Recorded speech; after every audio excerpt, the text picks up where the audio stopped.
All right, welcome to the stream, everybody. It's been a minute since I've played Metroid Zero Mission. This is probably my favorite Metroid game. It's a real close tie between this and Super Metroid, but Super Metroid's kind of a October game. It's kind of a tradition for me to play Super Metroid around Halloween, and it is May 1st. So we're gonna get it cracking with some Zero Mission. Turn this bad boy up a little bit. What's happening, Azura? What's happening, Tyler? Hello, welcome to the stream. I'm gonna reset this because this game's intro is hysterical to me. It goes from 0 to 100.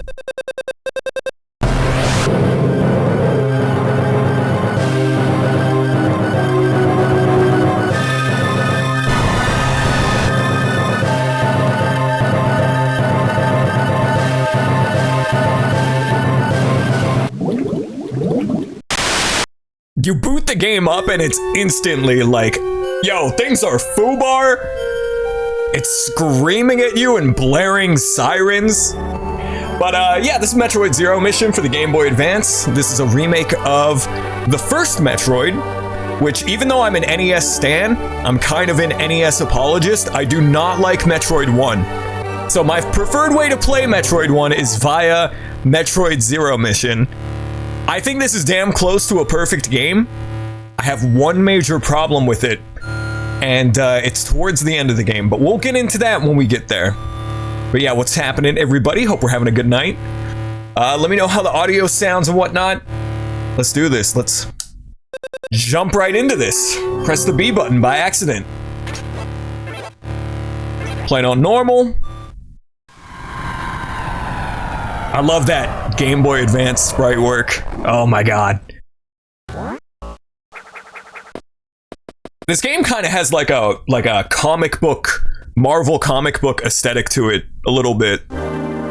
With the thick black outlines and everything and the sharp colors. I don't know, it's very comic book. Kind of reminds me of F-Zero X a little bit. Calling this a remake of Metroid 1 is a little bit incorrect. I guess it's more of a reimagining because it does change a lot of things from the original NES Metroid, for better or worse. Like, I wish I liked Metroid 1 on the NES. It's not for me. I've tried. Maybe someday I will pick up Metroid on NES and enjoy it, but this game rules. The physics are so good. Samus feels so tight. She's fast. You can like wall jump and stuff like you could in Super Metroid. I'm really bad at the wall jumping, but I love the way this game looks and sounds, and it plays like a dream. Honestly, I might even like Metroid Fusion more than this game if Metroid Fusion played like this game. Because Fusion, in my mind, it plays like Zero Mission, but whenever I revisit Fusion, I'm like, oh yeah, that game's kind of slow and floaty. Not that Fusion is bad, like Fusion is a good game, it's worth playing, but if Fusion was as fast-paced and fluid as this game, oh my god. It would be so much better, but one of these days I'll stream Fusion. I Let's Played Fusion back when I was in like middle school. I think my last playthrough of Fusion was a couple years back. Game Boy Advance has such a good library. It really does. There's a lot of Super Nintendo ports, but also a lot of original cool games like Golden Sun, Wario Land 4, Metroid Fusion, which is not a remake. That game is entirely original.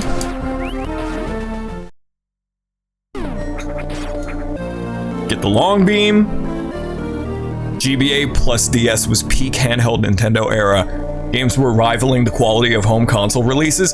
Yeah, and the hard divide between home console and handheld meant that you got cool experimental games like WarioWare, or you got lower budget Zelda games like Minish Cap. You don't really see those types of games anymore. You don't see sprite-based games that often anymore either, outside of the indie space. Which is unfortunate. Hopefully the game isn't too loud. It looks kind of loud in the mix board.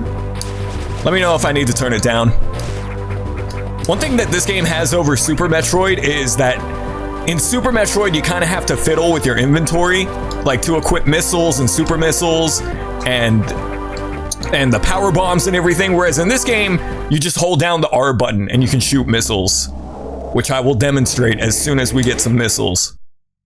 I think Super Metroid is probably the better game, but part of me wants to say that I enjoy Zero Mission more, if that makes sense. Like, Super Metroid is a masterpiece.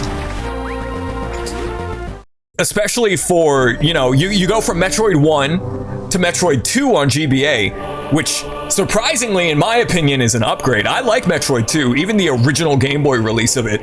Never liked Metroid 1, right? But you go from Metroid 1 to Metroid 2 to Super Metroid, and it's like, we just time traveled decades into the future, basically. It's so much better.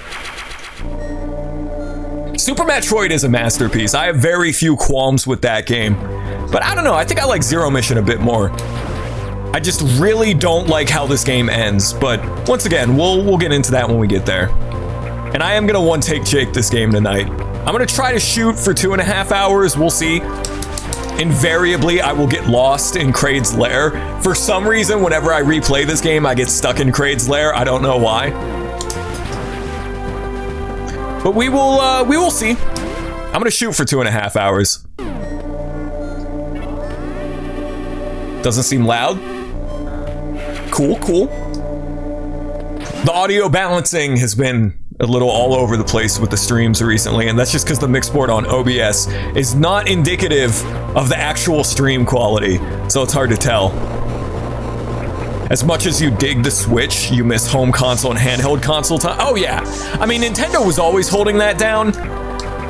The PSP was, in terms of the hardware, the PSP was super impressive because it was like from 2004.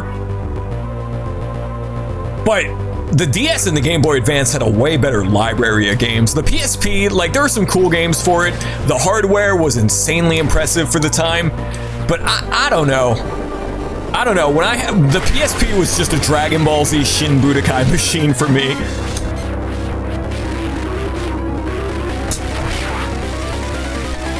This guy gives you the charge beam. I think you might be able to one-cycle this.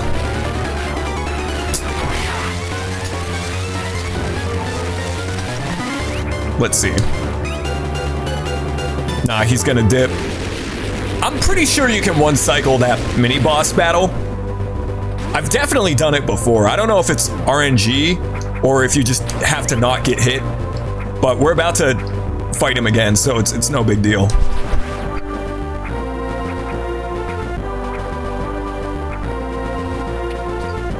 I'm partial to the original Game Boy. I think the OG Game Boy has a super cool library of games. And it's even more impressive because the original Game Boy is not a powerful console at all. Even when it came out in like 1988 or 87, the OG Game Boy was really underpowered. But you got some games that punched weight for the Game Boy. Link's Awakening, Kid Dracula, Wario Land 1, Wario Land 2 as well. It was on both the Game Boy Color and the Game Boy. Metroid 2, like I said a moment ago, I'm kind of partial to Metroid 2. I really like that game. AM2R and the 3DS remake are better. But if you go back to the original Metroid 2 with tempered expectations, you'll probably like it. It sucks that I don't like Metroid 1 because I am a huge NES fan. Like, I love the NES. I have very little nostalgia for the NES as a console, but I love those games, right? Could never get into the original Metroid though. It's just really frustrating to me.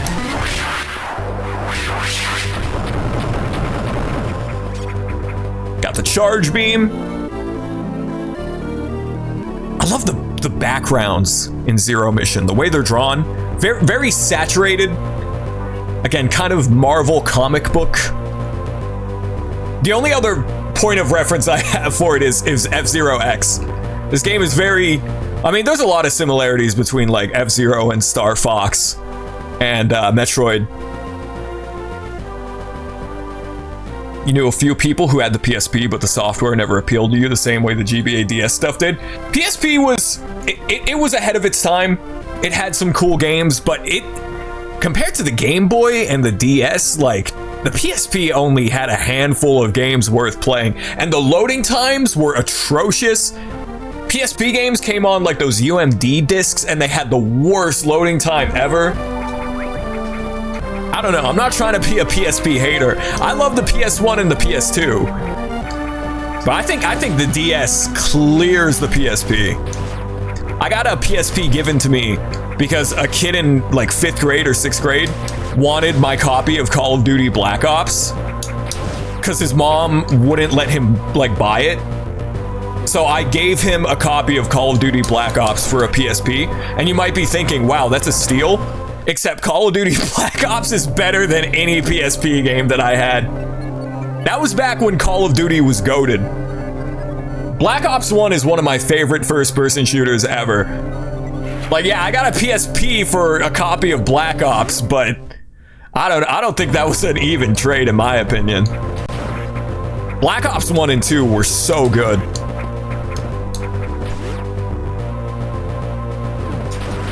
I mean, UMDs were cool, but they were really impractical. The loading times on UMDs were atrocious. Kind of always wanted a PSP or a Vita. I wanted the PS TV, which was basically a PlayStation Vita, but you could plug it into a TV. It was like a home console PS Vita.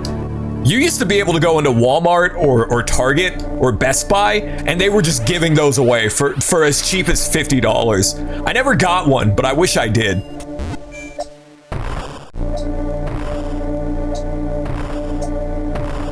The PS TV, I don't know how much that goes for nowadays, but considering how expensive gaming as a hobby has gotten just in general, I would not be surprised if the PS Vita or the PS TV is like the 3DS and it goes for exorbitant prices now, which sucks. Get into emulation, y'all, that's all I'm gonna say. This is good game design here because it teaches you how to deal with these stupid, annoying enemies.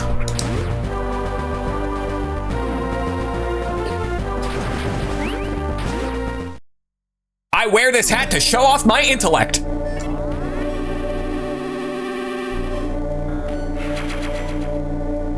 Can you guys believe Mother 3 is 20 years old?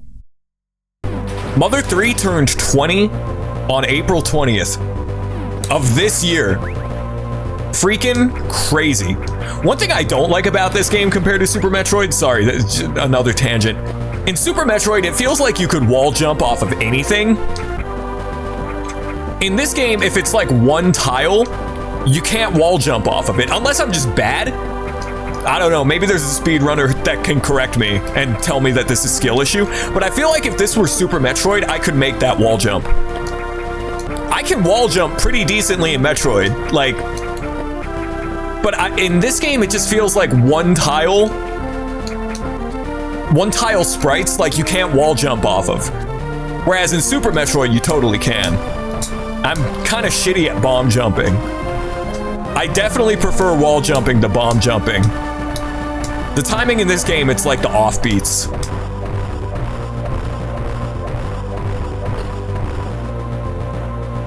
It is? Yeah, Mother 3 came out April 20th, 2006. It was a late-ass Game Boy Advance game. What's the Dragon Ball Advanced Adventure?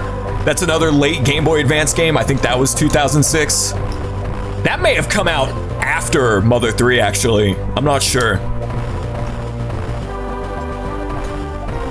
So you can sequence break in this game like you can in Super Metroid, but the sequence breaks are definitely harder to pull off. You're not going to be mockballing to get super missiles early.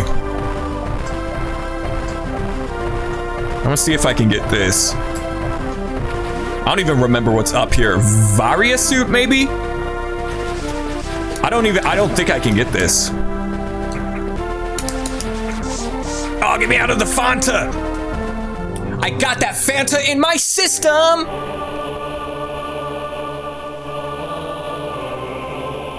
I don't know if I can get this cool sequence break. Pretty sure you have to make some really precise morph bomb jumps that I'm not sure I can do. Let's see. Let's see.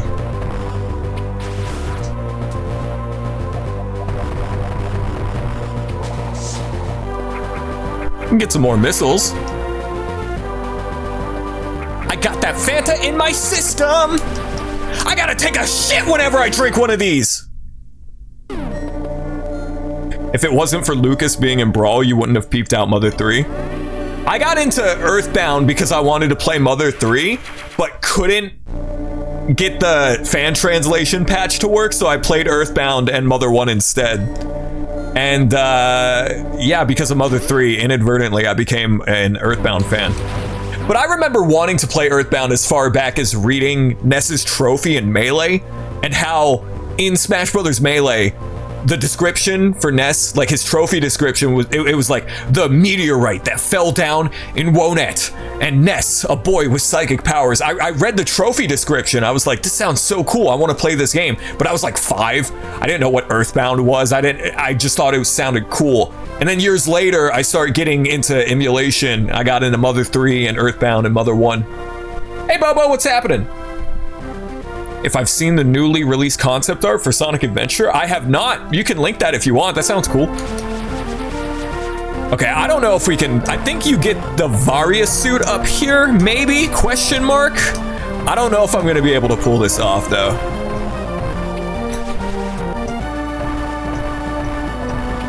Hold up, wait a second. I'll give it a try.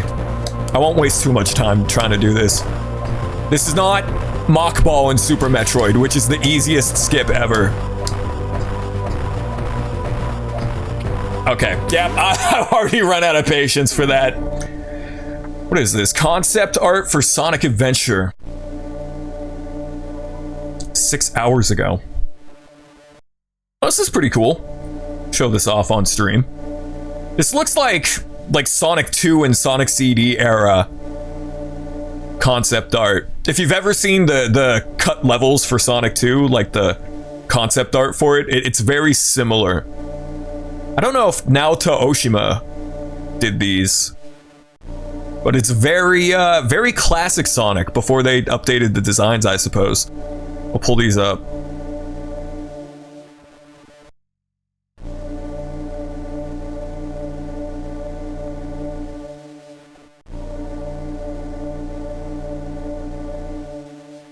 Pretty cool. Got like the Mayan temple aesthetic. That Sonic Adventure 1 has. This kind of looks like Red Hot Skull, sort of. Yeah, pretty cool. Sonic Adventure is a good game. Play it. Lord knows how many times I've streamed it. I forget exploits and sequence breaking. I'll save that for the speedrunners. I'm not a speedrunner. Oh, wait a minute, this might be bad. Uh-oh, wait a minute. This might not be good.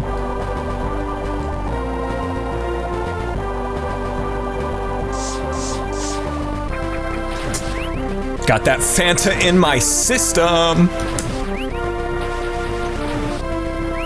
We found neat about it is that for Sonic Adventure 2's concept art, the one that's actually in the Sonic Adventure art style, unlike here. I've seen some of the Sonic Adventure 2 concept art, like Shadow's beta design, where he was called like Terios or something. See if I can go left.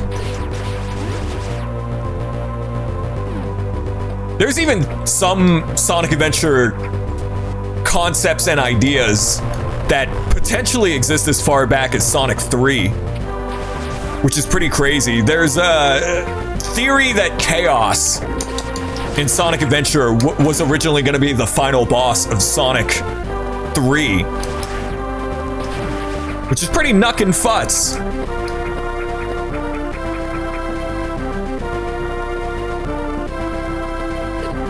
I learned about that through Johnny Vector on YouTube. Shout out to Johnny Vector. His videos are great.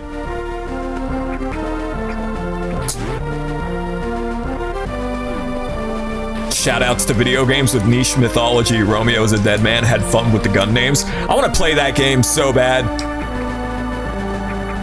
Can't run it on my computer, but I love me some Suda.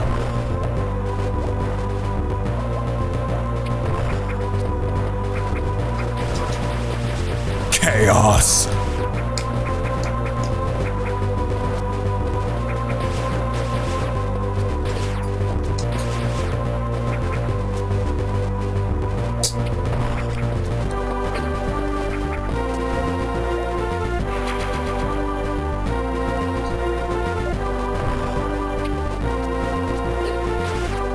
Well, I know Suda51 loves referencing other Grasshopper games, and even his days working at Human Entertainment. Like, No More Heroes has references to Super Fire Pro Wrestling, which is a pretty deep cut.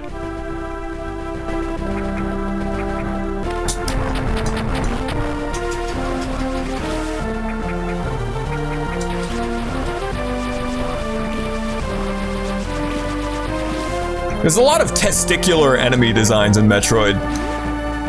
I think back to the Smash Bros. Melee Brinstar stage with Mother Brain in the background, and it just looks like a scrotum. Not to be crass or vulgar, but I mean, that's what it looks like. Extra testicular sort of design.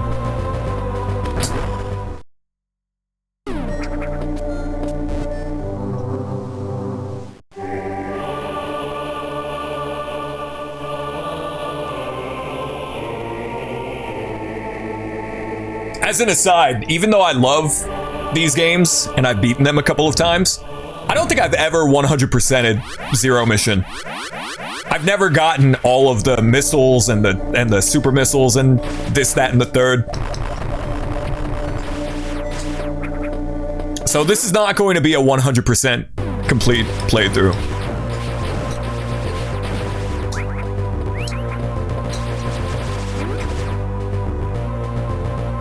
But we are gonna one-take Jake it. This is not a super long video game. I say that now, but I am invariably gonna get lost in Kraid's lair, or Torian, or the Zero Suit section at the end of the game, which, spoiler alert, that's the part of the game I don't like. It's cool on your first playthrough how they switch the ending up on you. They like pull the rug from underneath you, and you get to play as Zero Suit Samus, but I just wish on subsequent repeat playthroughs you could skip it. Kinda kills the pace.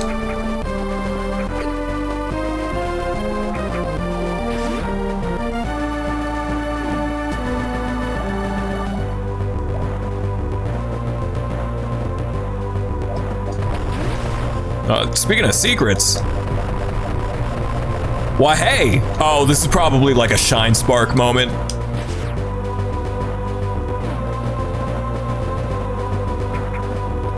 There are some twisted missile locations in this game. You gotta do like Morph Ball Shine Sparks and crazy shit.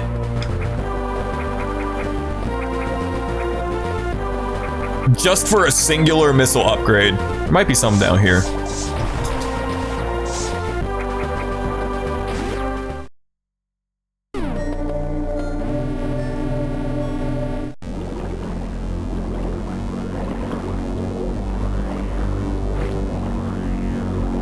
Cutscenes are so cool.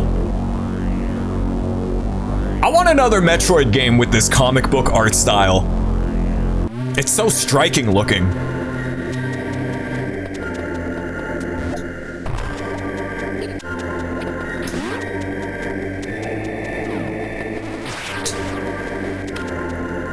Come and get me.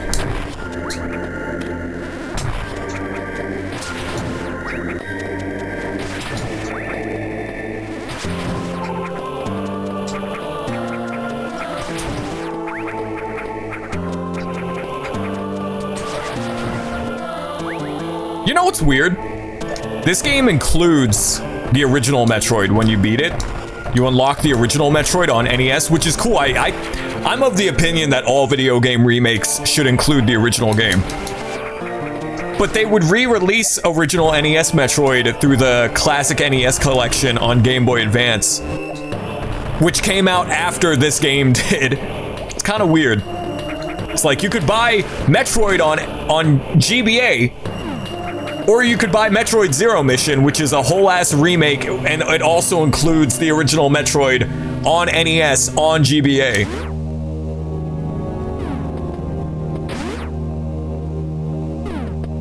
Classic NES collection was cool. Power bombs for those. Definitely not going to remember that. Those NES games were not billed equally, though. Like, yeah, you could get Zelda 1, Zelda 2, Super Mario Brothers. You could get some classics, right? Or you could get Ice Climber, which is...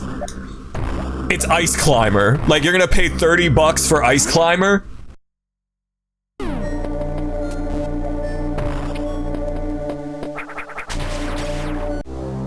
Unknown item.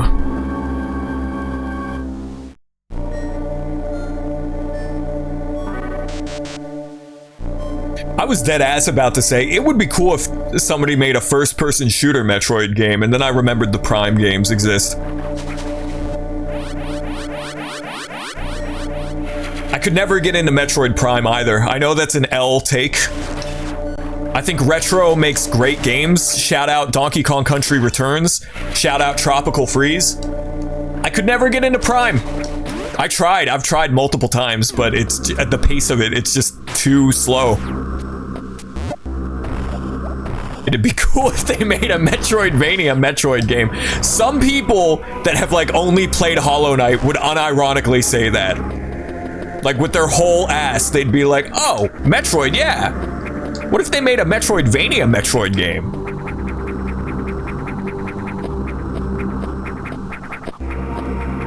Local Metroidvania fan plays Metroid for the first time. I'm being extra. Like, I don't think there's anything wrong with that. I will say, in terms of the Castlevania part of Metroidvania, I do prefer the old NES Castlevania games. Whatever you want to call it, Classic-vania, Vintage-vania. I can get down with Harmony of Dissonance, Symphony of the Night, Circle of the Moon. Like, those games are good as well, but compared to Castlevania 1, 2, 3, 4, Castlevania Bloodline, Dracula X, Rondo of Blood, like, those games just hit, man. There's a weapons mod for Doom 2 called Metroid Dreadnought that takes mad inspiration from Super and Prime. That sounds cool. Too bad I hate Doom 2. I guess tonight's just the WyattMC L opinions.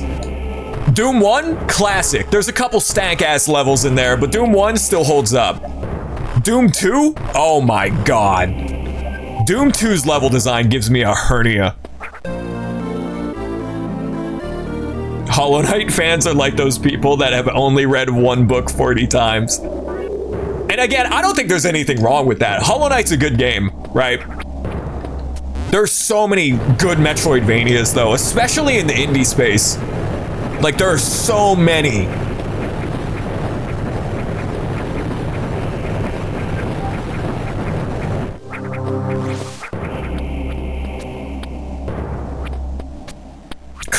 Can you join the rant space? You read a classic and important Batman story and it was shockingly racist?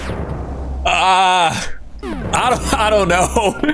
I don't know. Well, partially because I'm gonna have no, like, context for what you're talking about. I'm gonna be totally out of the loop. I mean, you can TLDR it. If you post a wall of text in chat, though, I'm not gonna read it. I'm gonna look down and glance at it, and then continue with my Metroid. But you can hit me with the TLDR, sure.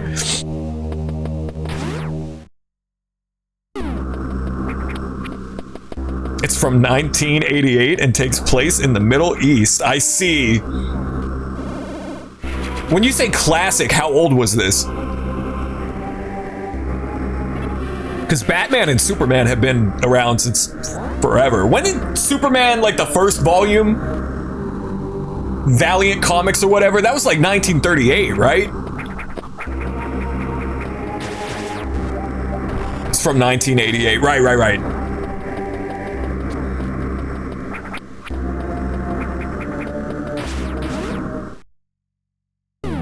How long has, like, I know Superman's been around since, like, World War II. How much newer is Batman? Because I think Batman came later, right?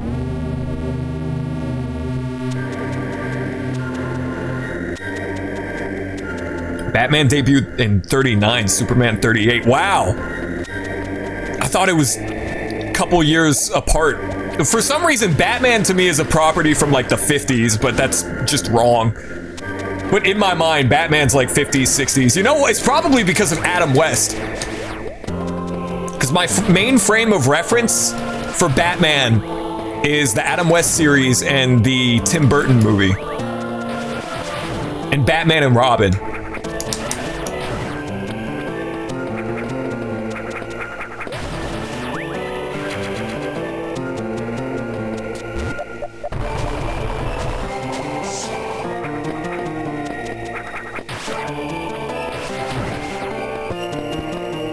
Adam West was your introduction to. And you know what? The Adam West show, it still holds up.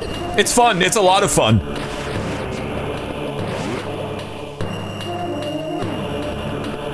Some days you just can't get rid of a bomb.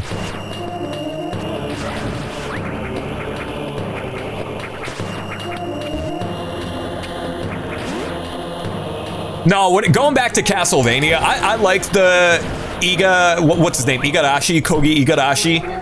I like the Metroidvania Castlevania games, but I definitely prefer the old platformers. This is me being an uncle, but my favorite Castlevania game will always be Castlevania 1. I think Castlevania 1 is an example of an NES game that hasn't aged a day. You get continues, it's fair, it's challenging, but it's totally fair. You can master it. You can learn all of the nuance and the quirks of Castlevania 1. Great soundtrack, really cool sprite work. Like, goddamn, dude.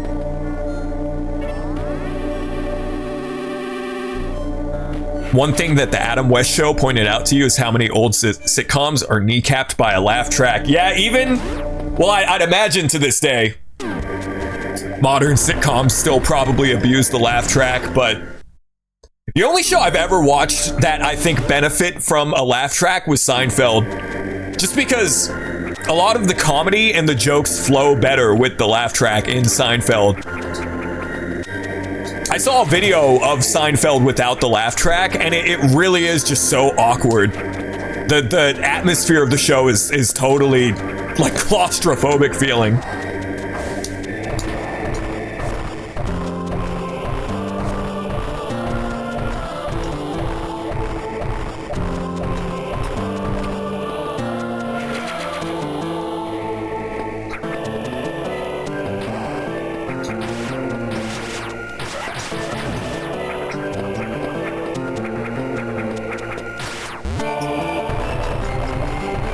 Nothing up here? Surely you jest. Only sitcom with the laugh track you ever loved was Fawlty Towers. I don't think I'm familiar.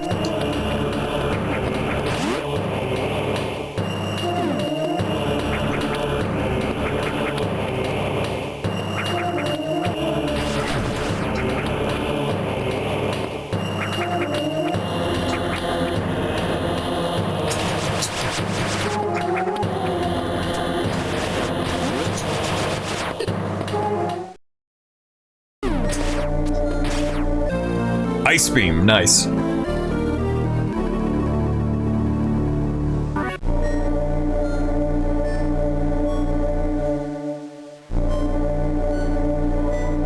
Whenever I hear this song, specifically the Super Metroid version of this song, I just think of those old Screw Attack top 10s from like 2006.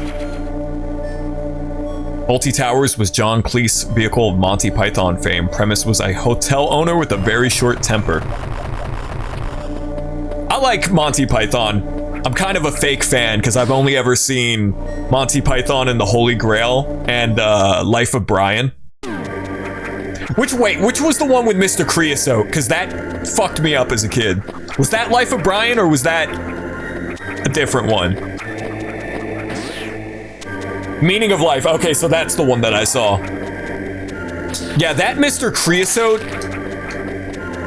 bit is like genuinely the most fucked up thing I've seen in a movie. I watched that when I was like 10.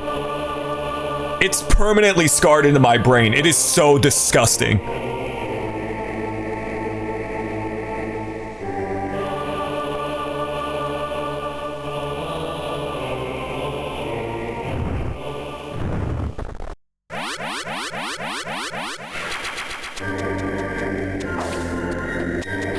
You know, people dunk on the Game Boy Advance sound chip, or the lack thereof. I kind of like it. I kind of like the fuzziness. I think the sound chip got a bad rap because of all the Super Nintendo ports for the GBA, which just sound way worse. Because the Super Nintendo had, like, oh my god, Super Nintendo games sounded so good. I think there's a secret in this room.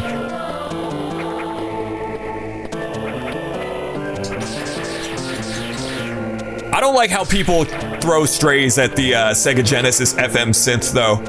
Yeah, there were a lot of Genesis games that sounded really farty. Shout out to Doom on the 32X. But when somebody was cooking with the FM synth of the Genesis, like, oh my god. Konami, Sonic Team, in particular, I really liked the Capcom Street Fighter 2 Champion Edition on Sega Genesis. Or whatever. It had a weird name. It was called like Special Edition or something. I don't remember, but I love how Street Fighter 2 sounds on the Genesis. Like, yeah, there were a lot of farty ass type beats on Sega Genesis, but don't disrespect that FM synth. Feels like playing Game Boy on a rainy day. I like that. That's a good description. I have a lot of good memories of staying home sick from school, playing the Game Boy Advance, specifically Pokemon Leaf Green. Pokemon Leaf Green, Legend of Zelda Minish Cap, and Wario Land 4 were like my holy trinity of Game Boy Advance games growing up. Especially Wario Land 4. I know it's a meme, or it was a meme, you know, my greatest achievement, but Wario Land 4 kicks ass.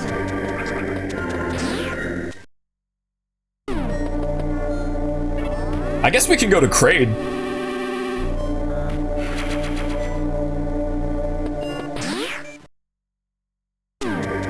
Thanks for reminding you of the Doom 3DO soundtrack. It's so good. I think it was just the port of Doom 3DO is pretty infamously a disaster, but the soundtrack, sorry, I just bit my tongue. The soundtrack for Doom on the 3DO, it was just like the guy was in a garage band and it kicks ass. It's so good.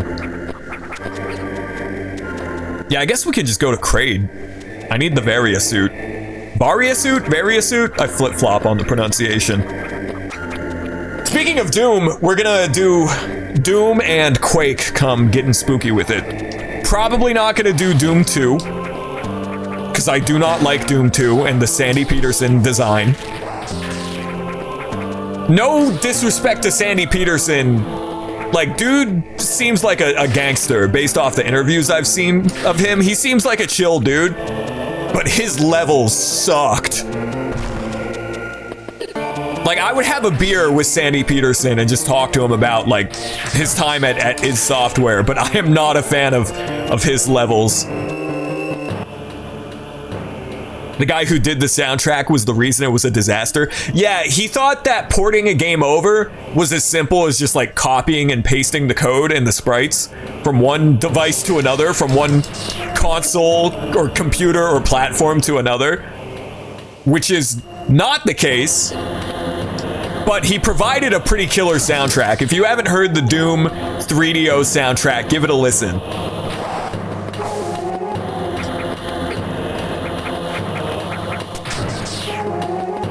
Wish the proposed FMV cutscenes for Doom 3DO saw the light of day. Yeah, there's some screenshots. I'm getting wombo comboed. There's some screenshots of those FMVs like during the development, and they look so cheesy. It would have been great. Kind of reminds me of the FMVs for Twisted Metal. Handheld gaming, dreary weather, and a hot drink. For me, it was hot tea. Like English style hot tea with milk and honey. It's weird, I live in the South. And in the South, when you say tea, people think of like sweet tea, like cold sweet tea. But I'm from the DMV. I'm from the Mid-Atlantic. And in New England and the Mid-Atlantic, you say tea. It's hot tea, baby.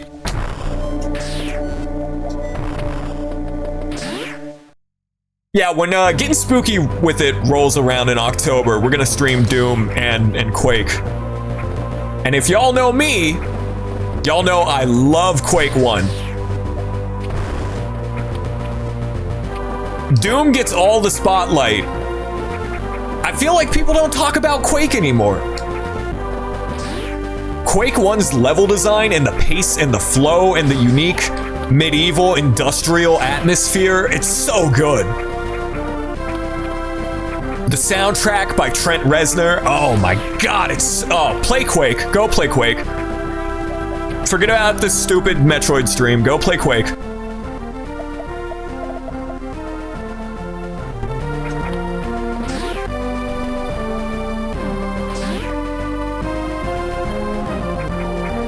I'm almost done with the Gaming Urban Legends PowerPoint, by the way, so that's gonna be fun. Got some cool slideshow PowerPoint streams in development. Pretty stoked. Those are gonna be fun. At least I hope that they're fun. Maybe they're gonna suck and everyone's gonna hate them, but I think they'll be fun.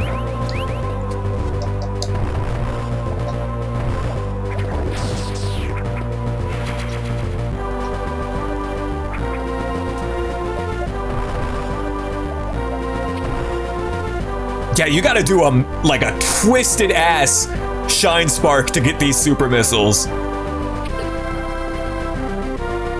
There are some evil item placement strewn throughout Metroid Zero Mission.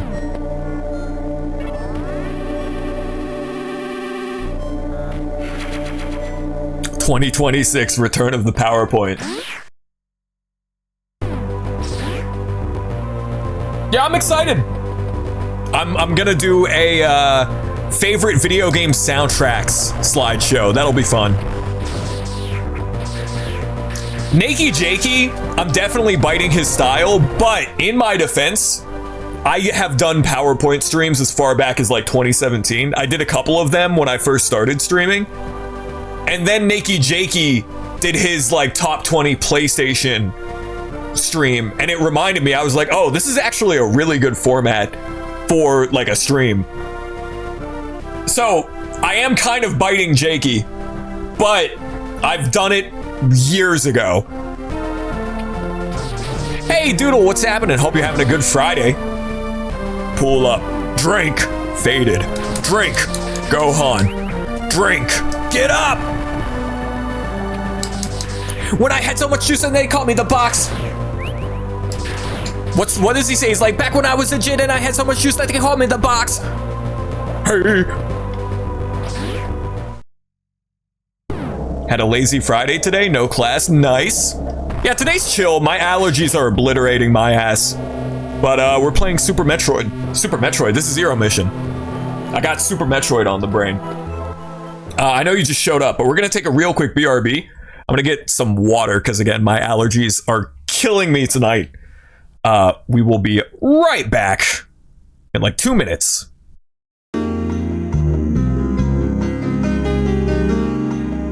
All right, we are back. Yeah, sorry, my allergies have been killing me this season.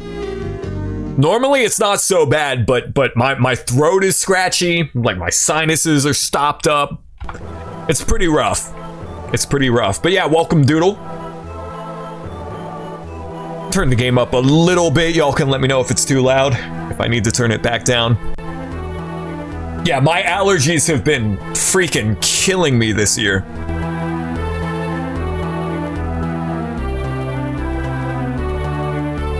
thinking of doing a video essay where you're gonna push it with the presentation and have it written like a waiter taking an order. That'd be fun. I've been slacking on the videos. I have a bunch of stuff that I've started, but I'm like freaking Professor Calamitous from Jimmy Neutron. I can't finish anything. I have a bunch of Let's Plays, like one-off Let's Plays recorded. I just gotta edit them. But I have like 10 Let's Plays recorded. I just need to get around to editing it and like making it.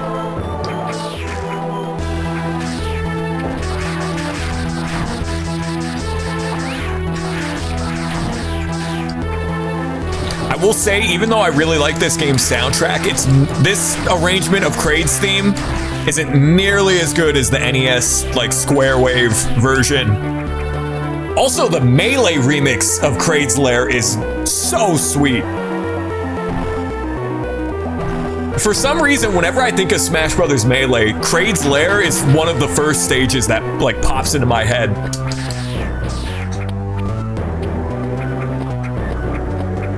Such a cool level.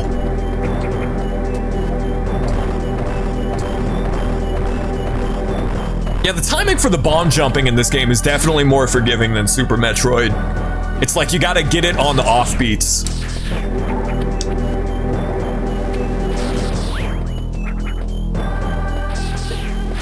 I don't know if I can do this yet.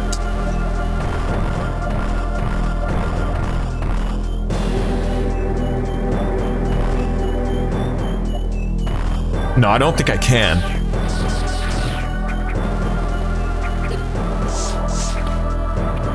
Okay, no big deal.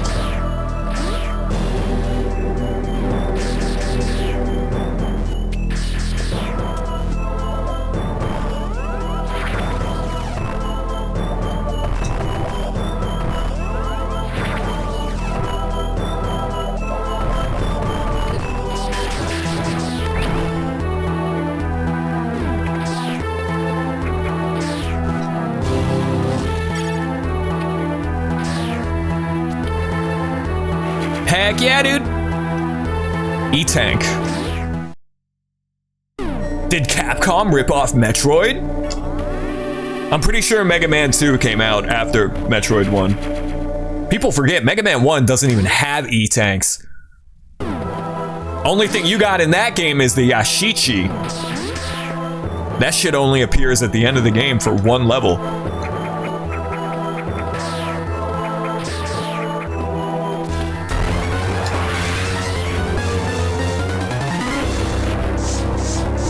This fight's not bad if you get into a rhythm, but I always beef it.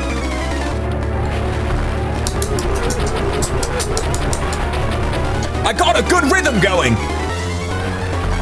Once again, let me know how the audio sounds if I need to turn the game up or down. The boss battle music is pretty loud though. It feels like I have to scream over it.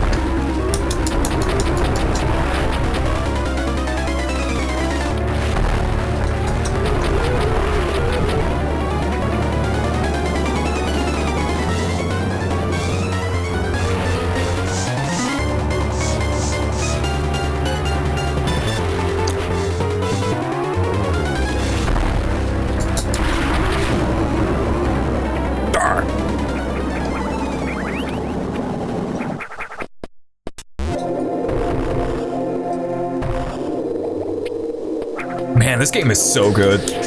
There's just such a decidedly nice sense of flow in Zero Mission. It's mainly the controls. I wish every Metroid game controlled as good as Zero Mission does.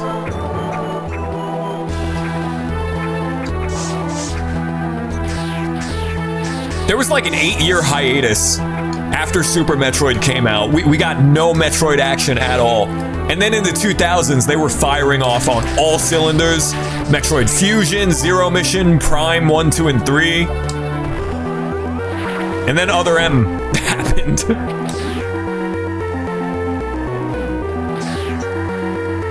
The baby.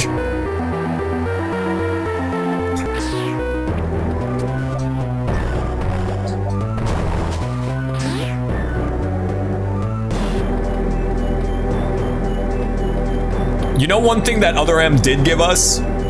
Short-haired Samus. Totally not biased or anything.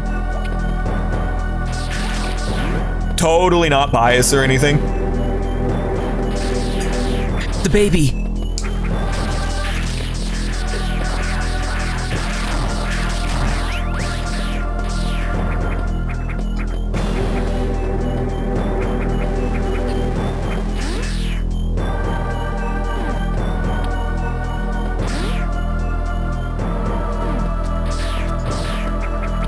And the funny thing is, I remember liking Other M for the most part when I played it when I was 13 years old. But I definitely think that if I replayed Other M, I probably would not enjoy it as much as I did when I was a teenager. Another thing that I'll give Other M is that it captured the spectacle of 2D Metroid very well. You know, when Samus is like turbo powerful at the end of Super Metroid, or basically any Metroid game that isn't the Prime series, and you're super duper cool, you got all the upgrades and everything.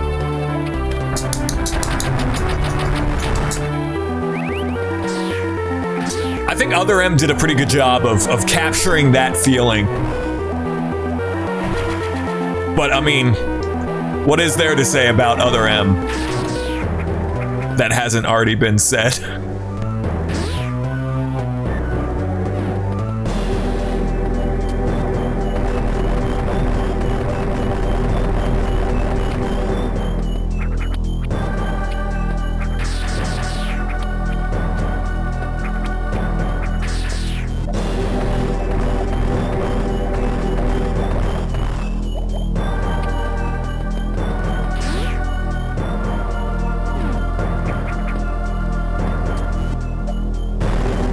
This is a Metroid moment trademark. You see that and you go, oh, that's lava or acid or whatever. I shouldn't touch that. Nope, it's Jape acid. This is where you're supposed to go. I got stuck on this game when I was a kid because I didn't go down here. Because I was like, there's lava down there. Why would I go down there? Classic Metroid moment. Even the best Metroid games have that. Like one moment where you go, what do I do? Where do I go? Even Super Metroid, which is probably the best Metroid game, has an instance of that.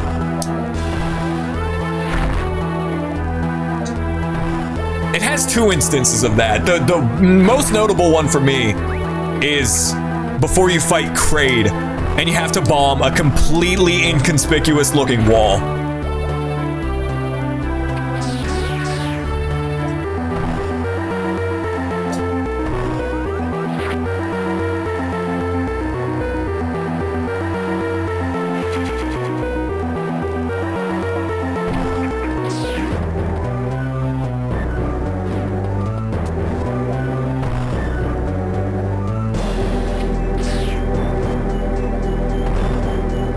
By completely inconspicuous, I mean it looks like any other wall.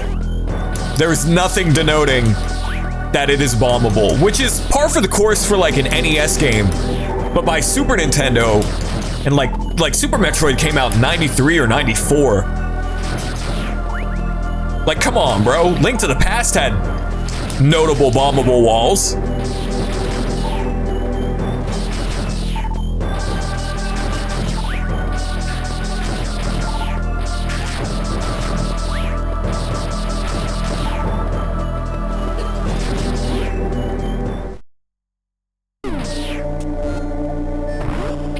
This room also gave me some trouble on my first playthrough.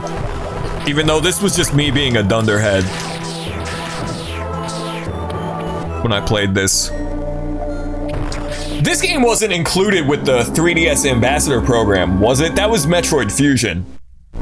I think I might have had this on Game Boy Advance, like a physical copy. It was so weird how Nintendo insisted that the 3DS couldn't do Game Boy Advance emulation, even though they already did with the Ambassador program and those games ran totally fine. Nintendo insisted. They were like, nah, the 3DS can't do GBA emulation. But, like, you already did. What do you mean? That was so bewildering.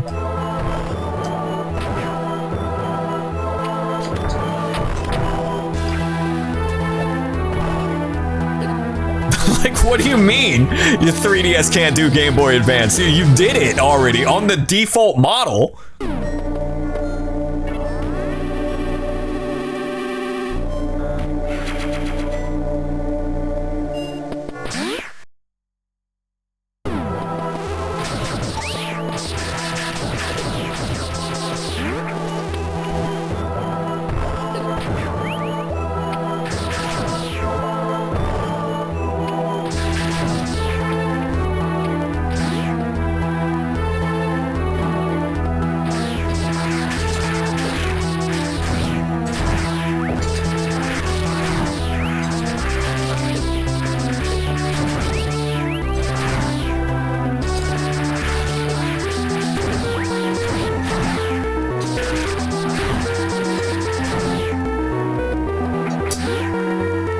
Might be a secret in here. When in doubt, bomb it out. That's the Metroid credo. When in doubt, just blow up everything.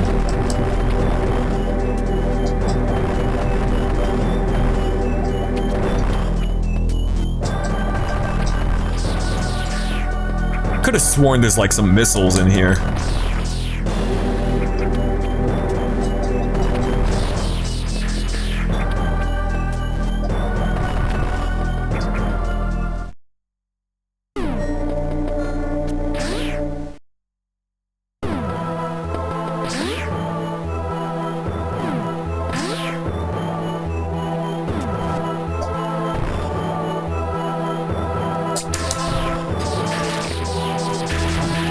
These enemies crack me up. They look stoned. They're off the zonkies. Are these space pirates or are these dudes just like chilling here? Do they live here? I don't think they work for Ridley.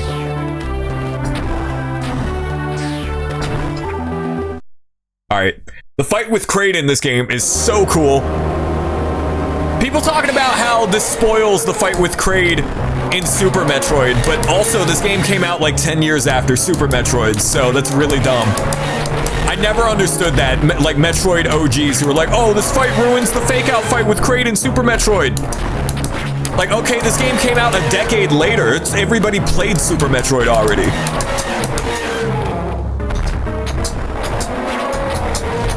Like, this sprite is so impressive.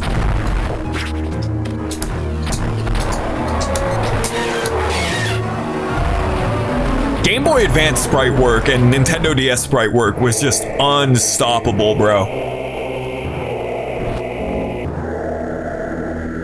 These games look so good.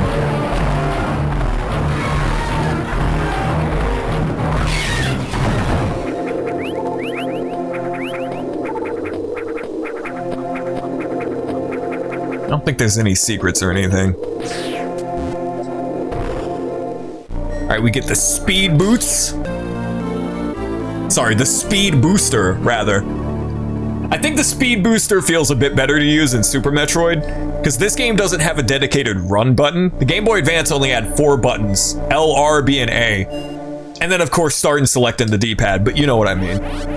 Super Metroid had a dedicated run button, so it feels a little bit better to use the speed booster and the Shine Spark.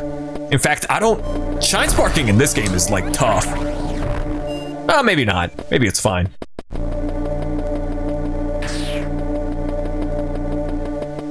But it takes you gotta get a good running start before you can speed boost your way on out of here.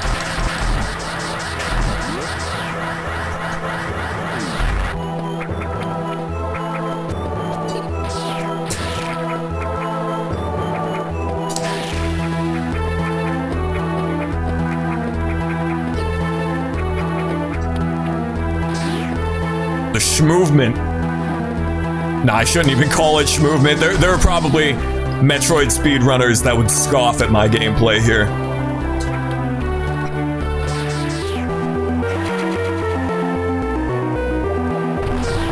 Are there any other goodies in this evil lava acid Fanta in my system room? I think there might be more missiles actually, but I'm gonna re-up on some health real quick before I get obliterated by the acid.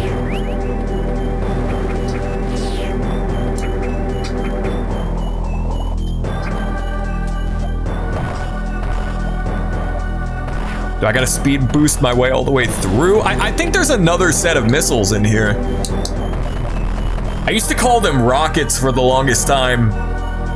And then in like 2017, I streamed Super Metroid and I kept calling them rockets, and one of my chat members was like, stop calling them that. So I've been trying to reprogram my brain to call them missiles instead. But when I was a kid, they were rockets.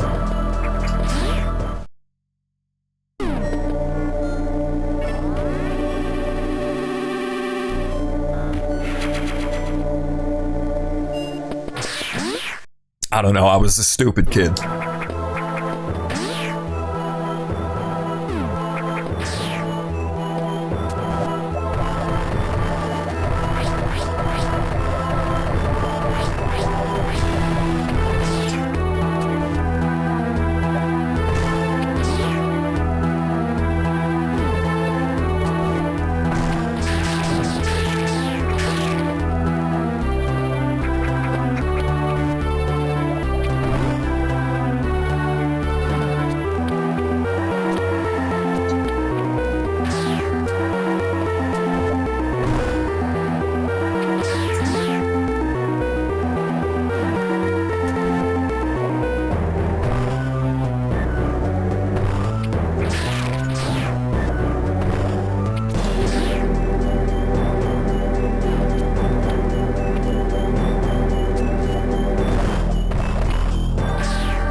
Get me out of here!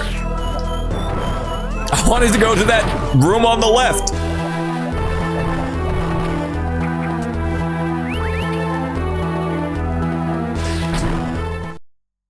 Oh, it's the map room. Probably should have come here forever ago.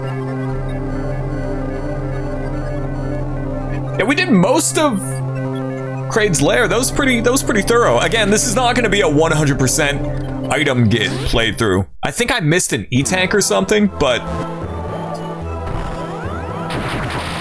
usually I get lost in Kraid's Lair. I don't know why. This was pretty good.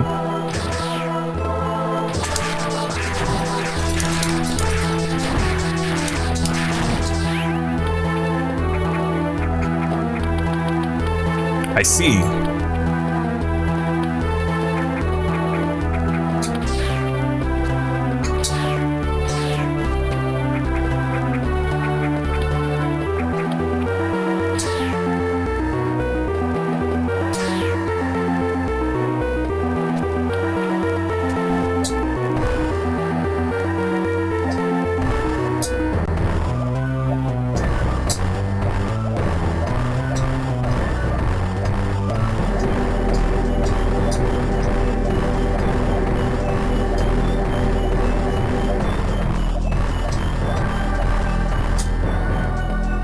Will he ever get it?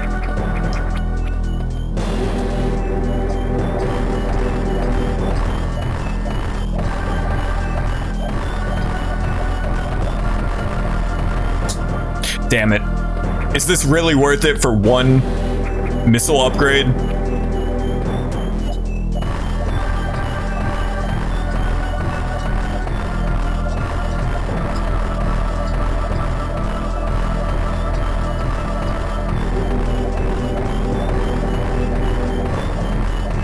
I'm sure there's a better, more intuitive way to do this, but I'm just gonna take the L.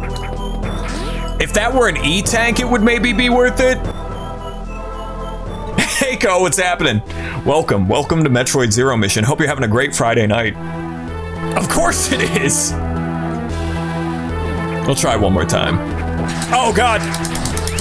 I mean, this shit would definitely be worth it if it were an E-tank. For one missile upgrade, I mean, I'm gonna need them for the fight with Ridley. Psych, the fight with Ridley in this game is pathetic.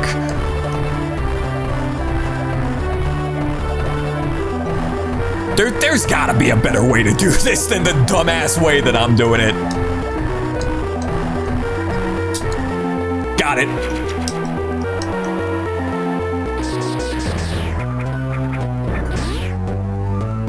Yeah, I figured it's been a minute since we played some Metroid on the channel, so we would bust out Zero Mission tonight.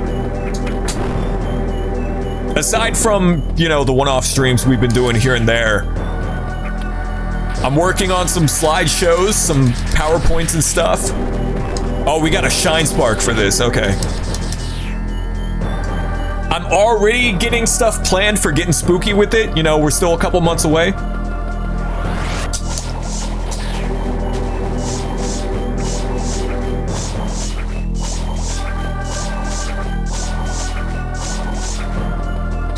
But I'm excited. I'm excited for getting spooky with it. I don't know exactly everything that we're gonna do, but you know, I've got some stuff planned. Fucking Shine Spark! I'm stuck. I'm gonna die. I'm stuck. I'm stuck. Oh, this sucks. Oh, this sucks. Get me out of here! Well, you hate it when that happens. Shit. When was the last time that I saved? Ah, beans. I wish I was better at Shine Sparking. Oh man, you hate to see that. The speed run is ruined.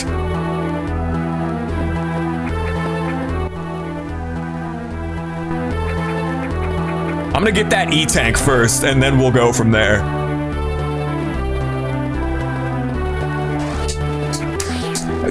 Samus! Samus! Why did she do it? I did it perfect! I did it, I swear on Troy, I did it perfect.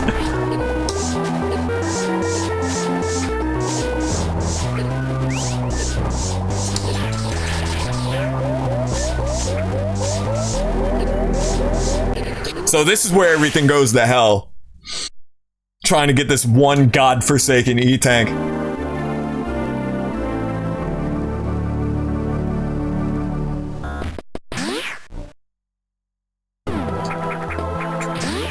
I did that shit perfect.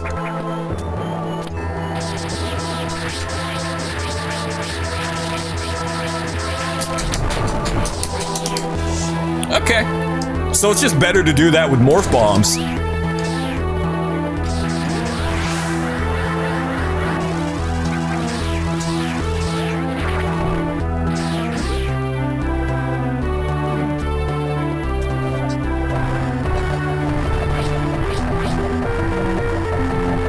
Pro gamer tip. Trust me though, this time, this is the run. This is it.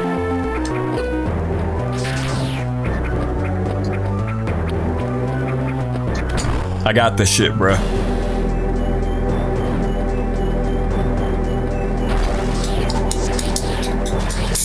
What the fuck, man?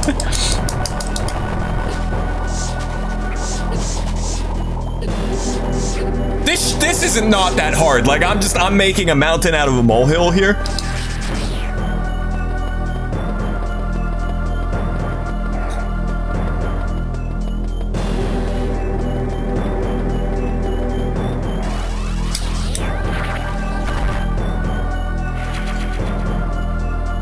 I I think I'm just really bad at shine sparking. I think we all learned a lesson here today. And that lesson is to get the hell out of Dodge. And by that, I mean Kraid's lair. Do I go back for those missiles? I mean, sure, why not? I may as well. The speed run is already dead. We lost the world record. We were on world record pace and then we lost it. Shit.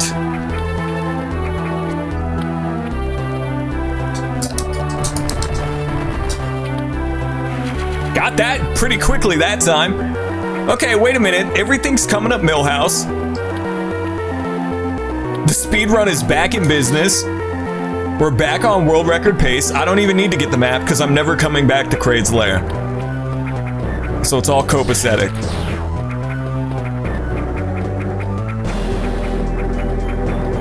Get me out of here.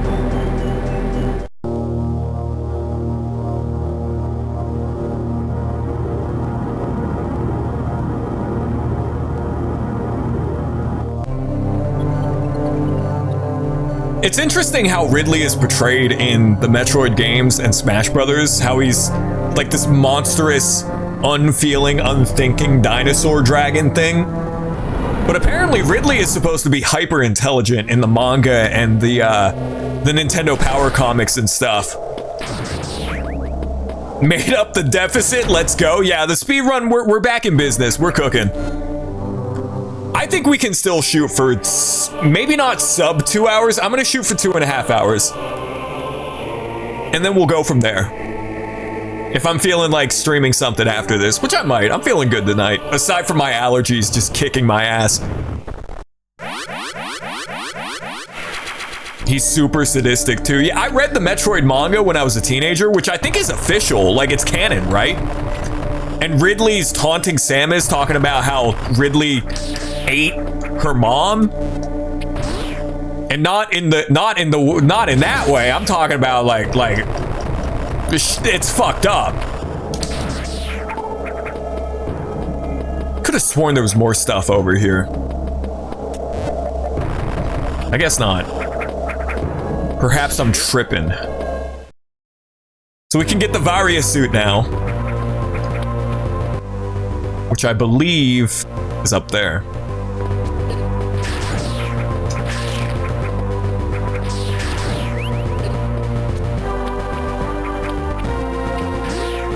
I still think it's kind of crazy that Ridley made it into Smash Brothers. I'm glad that Ridley got into Smash Brothers, but back in the day, like back in the days of Smash 4 and when Ultimate first got announced, I was of the camp, unironically, that Ridley was like too big. I was like, if they shrink Ridley down, it's gonna look weird, but they made it work. They made it work.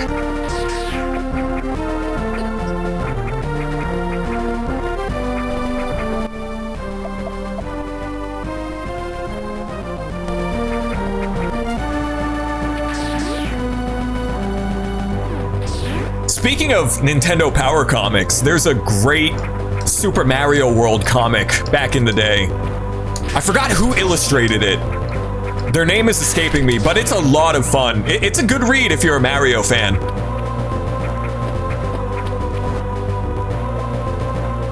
He's constantly shrimping it. Yeah, they made it work though. It works. I'm glad that Ridley's in Smash Brothers because I'm a fan of Metroid. I like Ridley a lot. But when I was a teenager during the Smash 4 days, early Smash Ultimate, I mean, I think they announced him on the day Smash Ultimate was announced, right? Like the Everybody Is Here trailer. But I was of the camp that I thought Ridley was too big.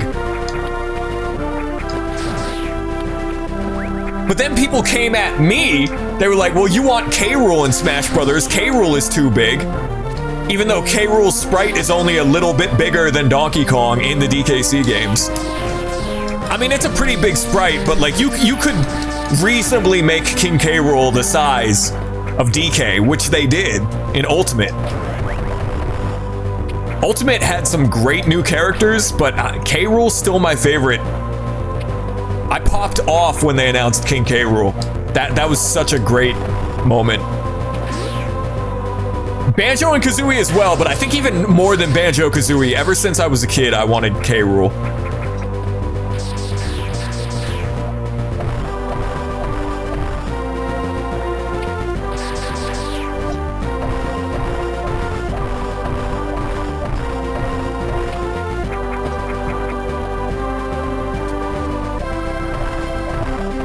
How do you bomb jump diagonally? I know that you can.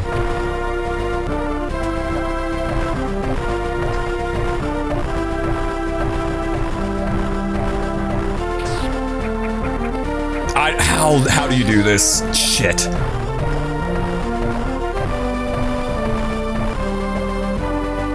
Glad we got a handful of villains in Ultimate. Smash 4 felt very sparse in that regard. I agree, totally. Ultimate has a crazy roster, which is why I've been saying for years, I think the next Smash Brothers, they're gonna have to reboot it. Because, like, where do you go from Ultimate? Outside of just porting Ultimate again, but that wouldn't hype... I can't imagine they would just port Ultimate to Switch 2, and then that's it. You know what I'm saying? Like, I think they gotta reboot it. How do you bomb jump diagonally, bro? Wait a minute.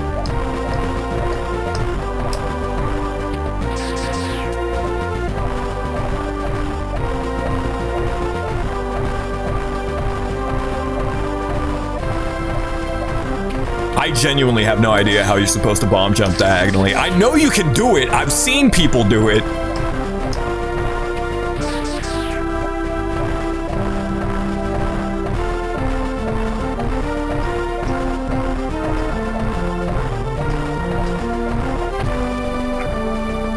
Alright, forget sequence breaking this. I guess we go back down to Norfair. I'm gonna drop a save real quick in case I die. Fall into a pit of acid. Maybe land up there, then readjust on the solid ground. No, but I've seen people bomb jump diagonally in midair in this game. I know it's possible. Maybe I should watch a tutorial instead of trying to figure it out on my own.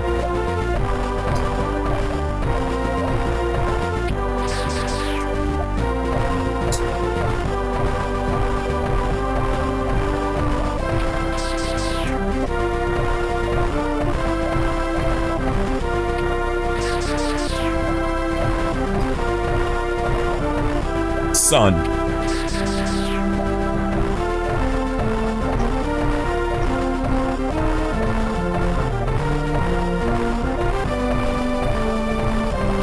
How do people do that shit?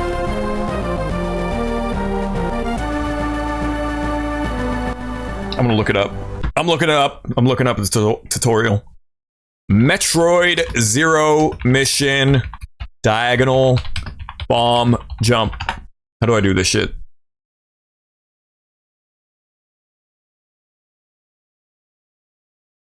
The pro's playing on a keyboard? This dude is twisted already. The pro is playing this shit on a keyboard. I know you can't see anything. What?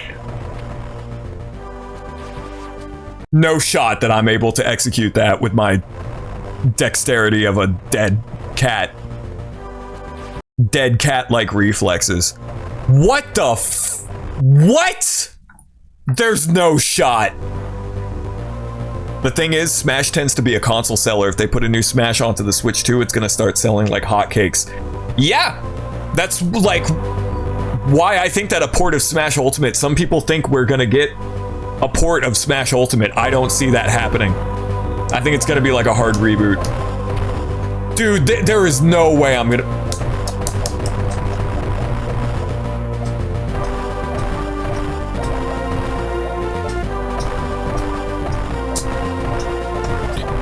Alright, fuck this. Yeah, I'm not even gonna attempt that. That was the craziest thing I've ever seen in my life.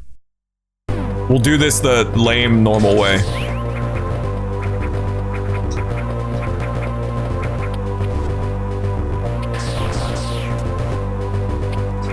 don't think I go back into Norfair. I think there's some stuff down in Brinstar I gotta do. In Lower Brinstar. Every Metroid game, I forget bits and pieces of it. Even though I've probably beaten this game maybe 20 to 30 times, I always forget what I'm supposed to do here. But I'm pretty sure I can go lower.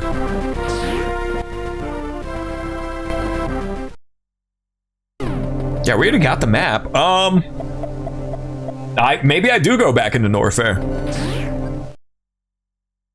I totally forgot what to do after Kraid, but we're gonna go back into Norfair now that we have the speed booster.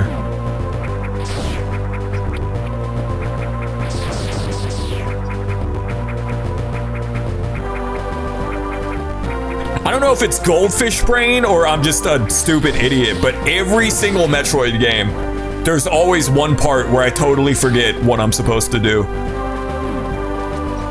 And this is one of those moments, but I'm gonna go back into Norfair.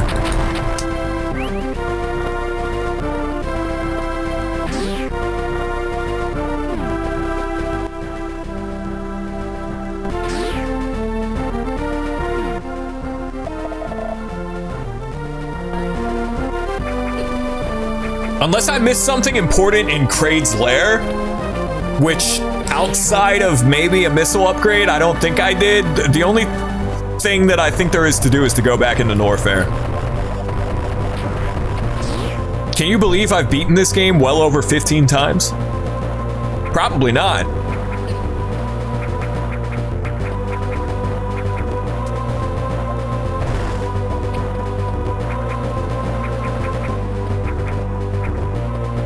How do you all pronounce Zebes? I've always pronounced it Planet Zebes, but I've heard Zebes, Zebes, Zebeth. I don't know where that comes from. Some people pronounce that shit with a TH.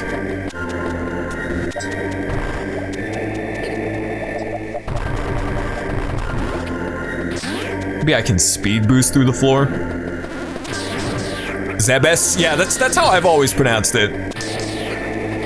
I remember the Melee announcer pronouncing Samus's name as Summus. Like hummus, but Summus.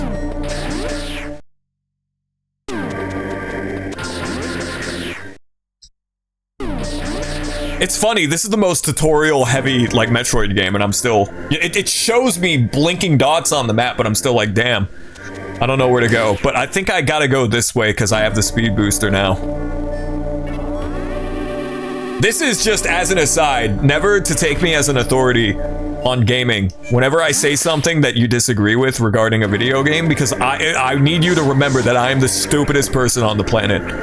Not even saying that in a self-deprecating way, like that's just actual factuals.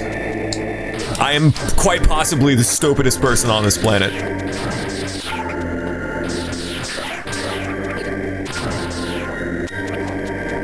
Heebie-zeebie? I like that.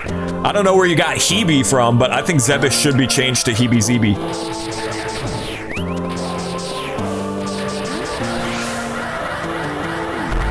Yep. Speed booster shenanigans.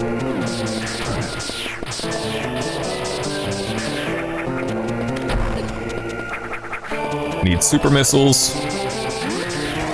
Can I? That looks like speed booster. Maybe not a sequence break, but a secret. Perhaps. No!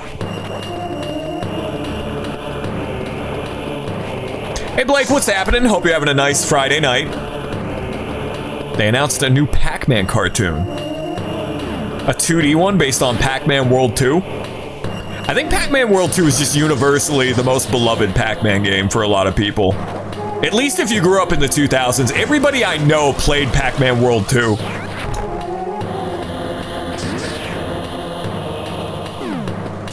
I like the Ruby Spears Pac-Man cartoon from like the 80s. Or maybe it was Hanna-Barbera, but I think it was Ruby Spears. Pretty sure. There was that commercial for the Pac-Man pasta. I gotta pull it up. This shit has me crestfallen that I will never eat the Pac-Man pasta.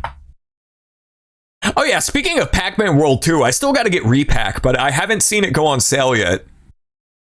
I had Pac-Man World 1 repack, but World 2 I don't have.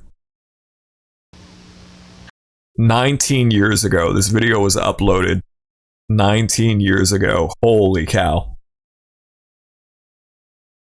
2006. Almost, this is going to be a 20-year-old video come October. Getting spooky with it.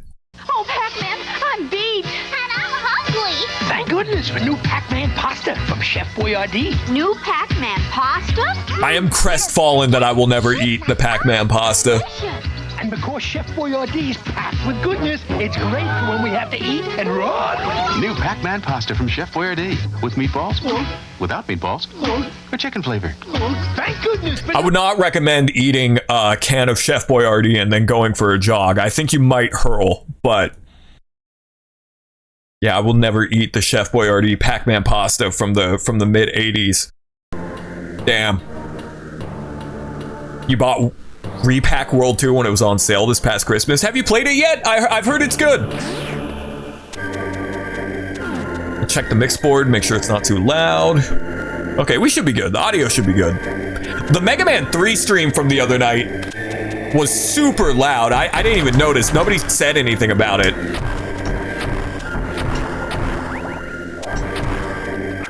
So now I'm like extra paranoid about the audio mix.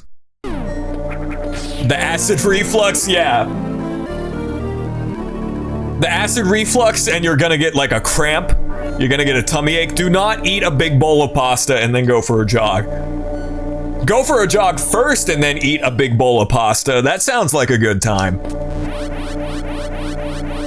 You only played the first world because you want to play the PS2 version first. I think the PS2 version runs at a lower frame rate compared to the GameCube and the Xbox version, but I could be wrong about that. I had the GameCube version growing up.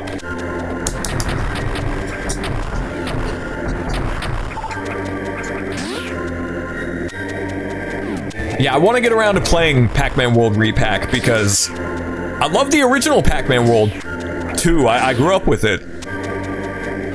PS2 is 60 FPS? Okay, I was missing. I'm probably thinking of Sonic Heroes.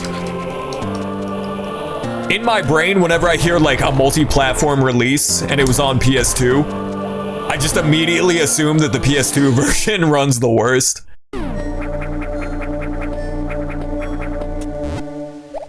Now that we got the high jump, we can go back to that room that I was trying to bomb jump in and sequence break.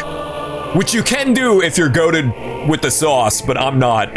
I'm very not goated when it comes to Metroid.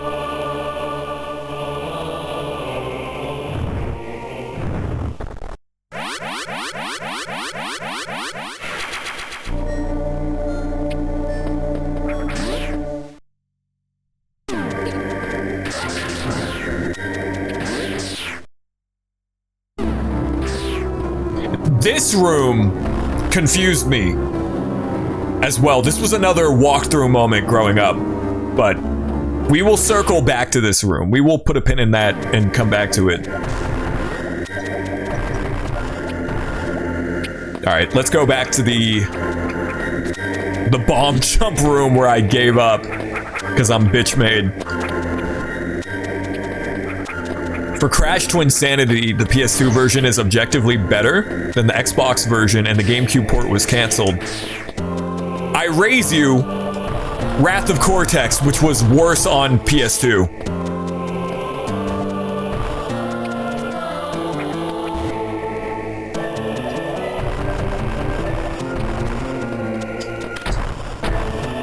It varies. It's a case-by-case basis, but usually, if it's a multi-platform release, the PS2 version was the worst version.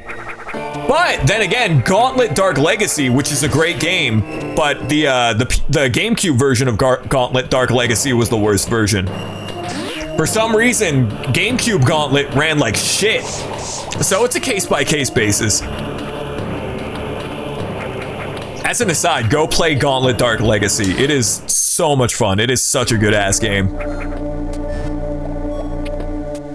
I don't even really need to refill my health. Why did I come here?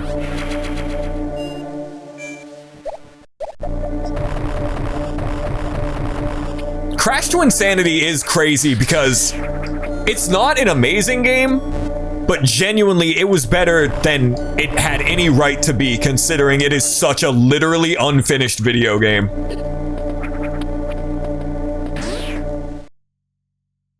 Like, unfinished.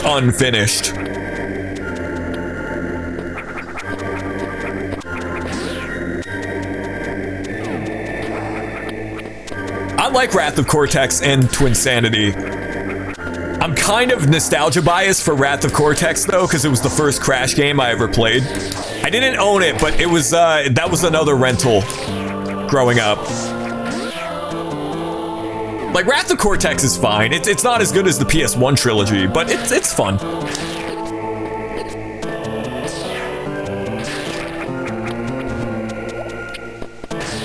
Wrath of Cortex load times on PS2 took you an entire shift at your job. Yeah, they're pretty bad.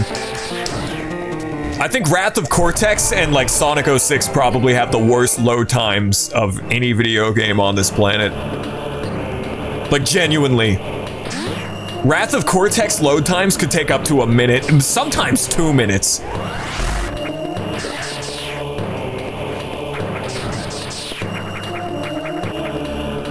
But that's only for the original PS2 version. The GameCube and Xbox versions run fine.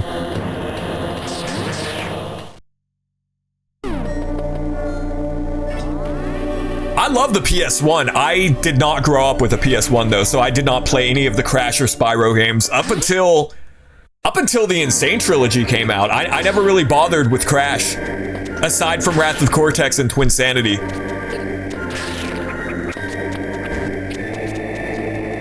I like Crash. I could never get into Spyro though, for some reason. The Spyro games never really clicked with me. I liked them. I played 1 and 3. And then I grew up with Enter the Dragonfly, which is apparently a terrible, awful video game, but I liked it. I was a stupid kid though, so take my opinion with a grain of salt, but I liked that game growing up. No, for me, y'all already know what I'm about to say, but for me, growing up with the PS2, my jam was the Jak trilogy, which was made by Naughty Dog, so it was still the Crash devs. It was still Jason Rubin and Andy Gavin. But Jak 1, 2, and 3, that was my shit when I eventually got a PS2.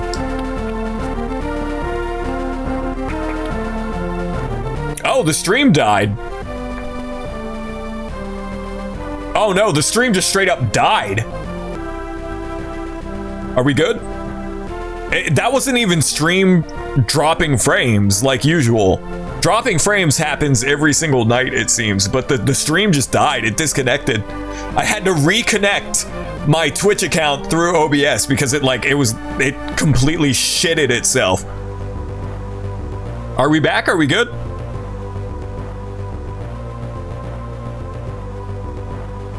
We are back. Okay. Yeah, just a little enshittification happening. We should be good now.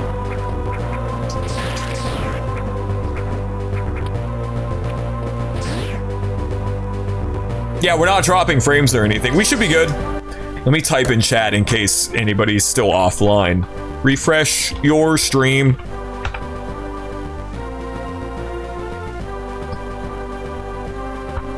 In case anybody's still hanging. Yeah, the stream just literally straight up died. Not even dropped frames, like it just died.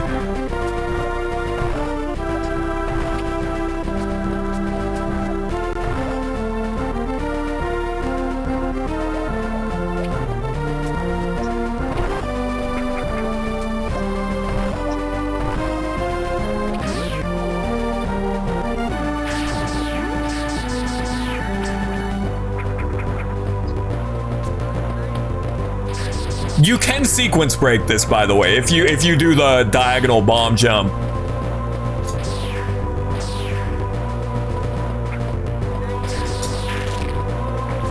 But as we established, I am not goated enough at Metroid to do that.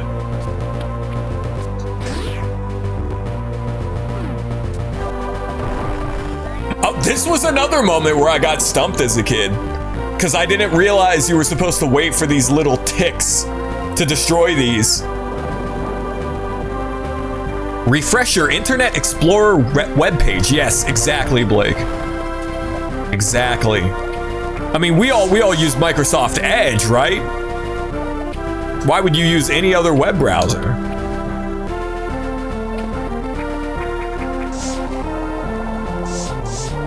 Smile.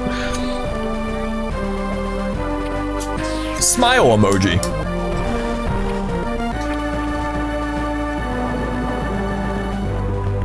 The old Edge or the new Chromium Edge? They updated Microsoft Edge, which is retroactively a funny name because the internet has turned the words goon and edge into something entirely different.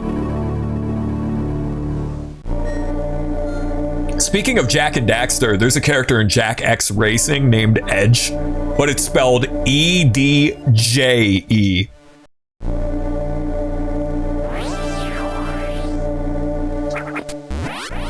See, the Varia suit doesn't really look any different in this game because she doesn't get the big shoulder pauldrons.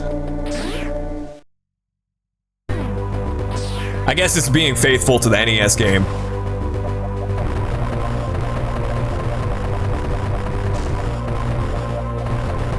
Edge got a new logo after they updated it instead of the knockoff Internet Explorer logo. So there's Windows 10 era Edge and Windows 11.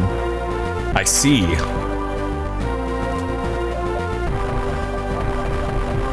This stream is sponsored by Opera GX. Just kidding, unless they want to give me a paycheck.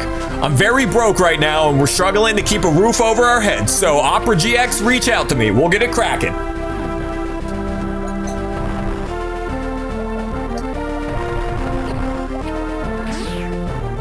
Okay, now that we've got the Varia suit, we can go back down into Norfair.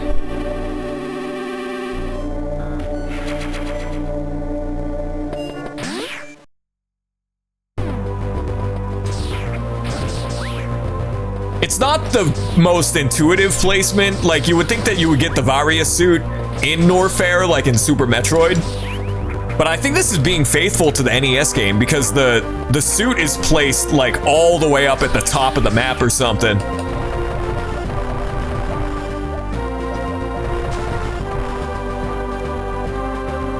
Right, there's something down here. All the broke girls in your area started OnlyFans and call it a day.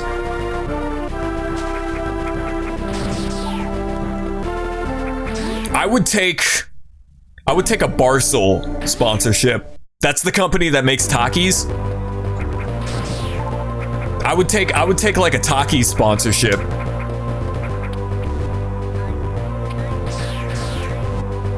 These guys crack me up. They go, ring, ring, ring, ring.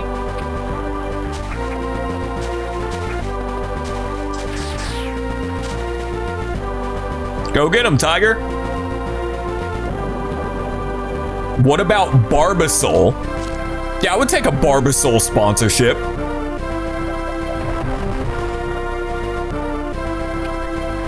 I used to have brand loyalty for Arizona iced tea, but they have gone down to shitter.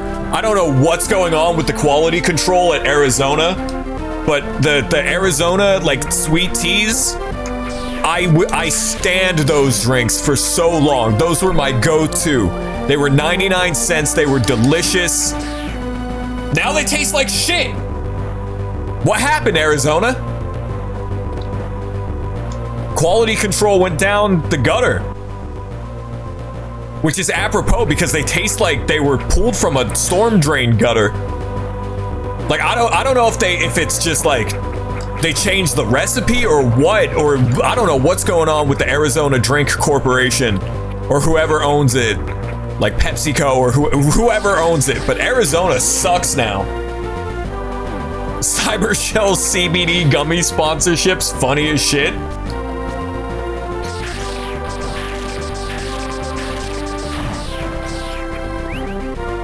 More like Cybershill.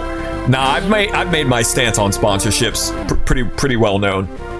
I think if you're sponsoring a product, that's fine.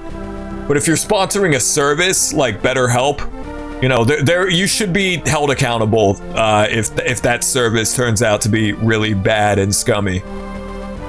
Other otherwise, get that money. Even if you're sponsoring like a shitty product, like the Ginsu knife. You know, you as a consumer should exercise a little bit of critical thinking skill and be like, maybe this product sucks and I shouldn't buy it. And then you just have like exit scams and pyramid schemes, like establish titles or whatever.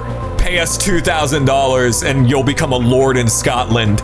You'll own a little shitty patch of dirt and you'll become a lord. Or that one exit scam that was like, hey, give us $2,000 and you get a star named after whatever you want to name it. You get to own a star. And they made a quick buck and then dipped because it was the most obvious scam ever, but they still made a shit ton of money off of that. Yeah, if you're sponsored by a scam or you're sponsored by a service that turns out to be not so good, like therapy, you know, you should be held accountable for that. But if you're sponsored by just a shitty product, like, that's fine. Use some critical thinking skills as a consumer and just be like, oh, maybe I shouldn't buy that shitty product. Buy the gummies or I'll kill you. And that's a cyber shell guarantee. You have a true sense of disgust for whatever new formula they're charging a whole $1 for. In America, at least where I live, they're still 99 cents, but they taste like dishwater. I have not bought in Arizona in a year. I think it was like 2024 when I noticed how bad they taste now. And I loved Arizona. Like, that was my go-to drink. I loved their teas for the longest time, so it breaks my heart, but I don't know what the hell they're doing.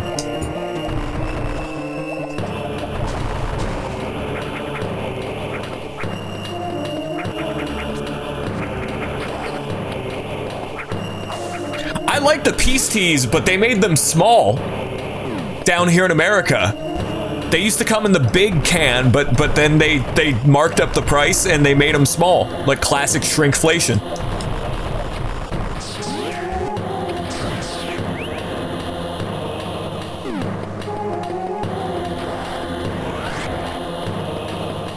They're still massive in Canada. Yeah, they made them small here in America.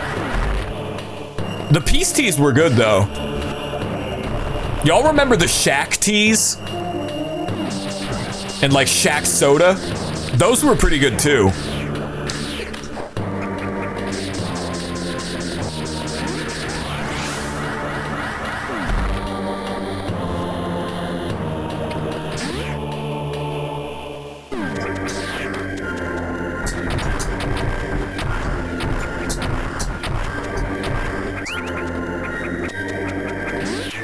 Canada has ketchup flavored everything for big name chip brands. Yeah, Azura sent me some. She sent me ketchup Lays, and at first I didn't really like them, but they grew on me. They taste like McDonald's fries dipped in ketchup. They're pretty good. I kind of wish we could get them down here in the States.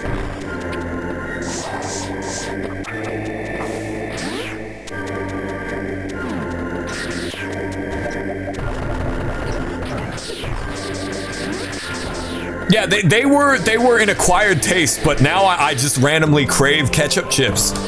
Ever since you sent me those bags. They're good. Like, imagine a McDonald's French fry dipped in ketchup. And that's what they taste like. They're good.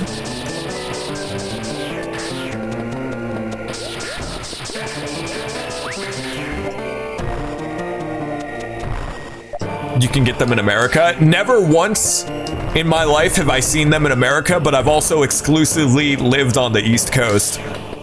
So it might just be, oh, we don't, that's not a thing in the East Coast. You feel like you saw something like that at Home Depot before.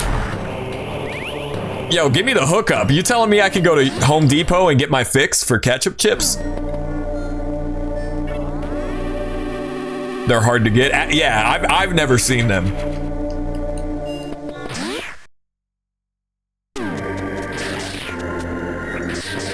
Give me some jalapeno chips. Ricky, they're called jalapeno. Well, I don't want jalapeno. I want jalapeno. I think you can sequence break this upcoming part and get the you can get the screw attack early. Only at Trader Joe's, really? You know what's funny? I've never once seen a Trader Joe's, I've never seen a Sam's Club, and I've never seen a Costco. I don't think Trader Joe's is the same like wholesale type of operation that Costco is, but in my mind it is for some reason. Never once have I seen a Costco or a Sam's Club or a Trader Joe's. Never. All three of those are very much in the Midwest. Interesting.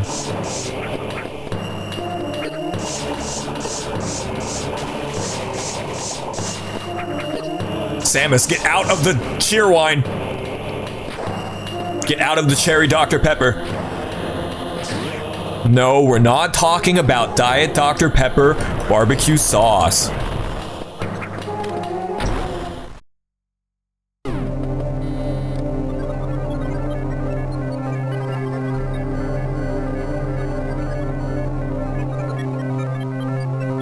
You have dreams of the Costco hot dog. I want to try the Costco glizzy. I've never seen a Costco in my life.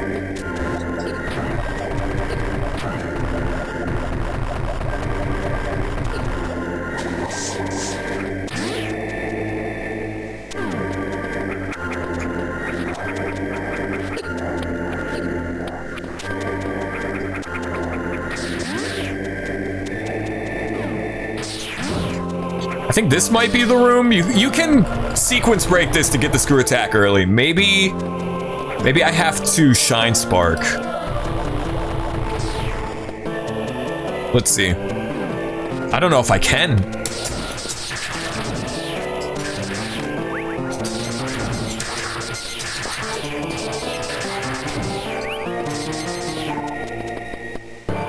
You haven't been to a Costco or Sam's Club since the early 2010s? Yeah, I've never seen one. I've never seen one in my life. Remember when they put this place in Brawl? Did they? Was that like in the Subspace Emissary?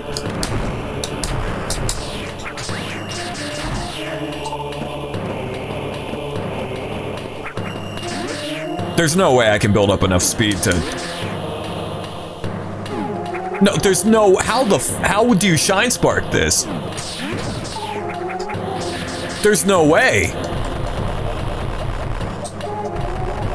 There's no... Wait a minute. Wait a minute.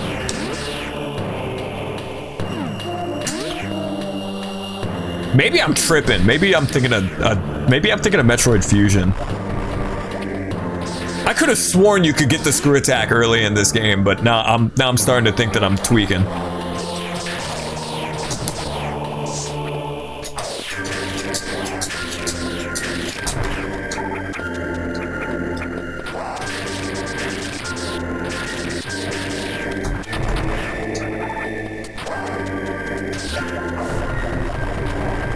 Apparently, the reason World 1-1 in Brawl looks like a fallen kingdom, according to Sakurai, is that it's a tongue-in-cheek joke, meaning that Mario 1 is an ancient game.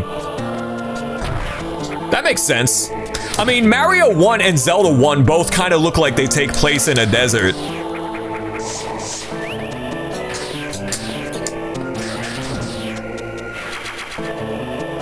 This will be graphics in 2013.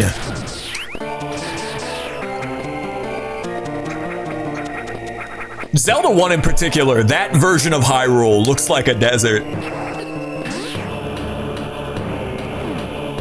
Norfair and Brawl looks like these areas in the background. Oh, okay. It's been a long-ass time since I played Brawl. I replayed the Subspace Emissary with my siblings during the pandemic. But I haven't played like Brawl, like the versus matches and stuff, and probably since it came out.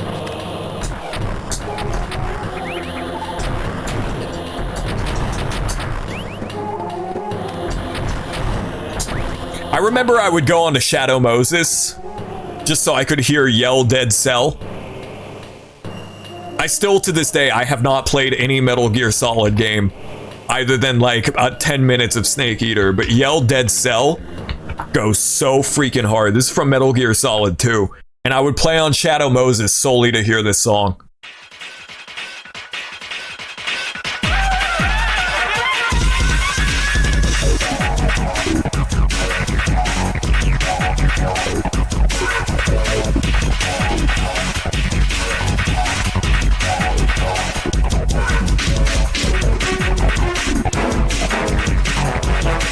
I cannot imagine the context in which this song plays in Metal Gear Solid 2.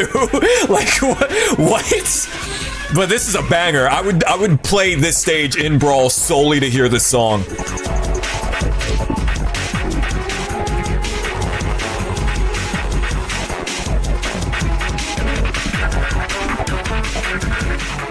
It goes so hard. This song is in Little Big Planet? What? Little Big Planet wasn't Kojima, was it?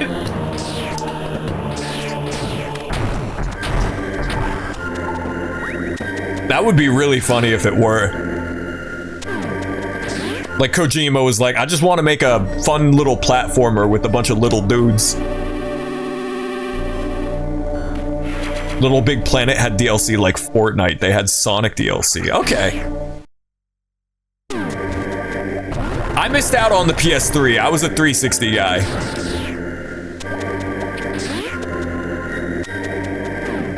I was rocking Halo and Gears of War and Banjo-Kazooie Nuts and Bolts. God damn, dude!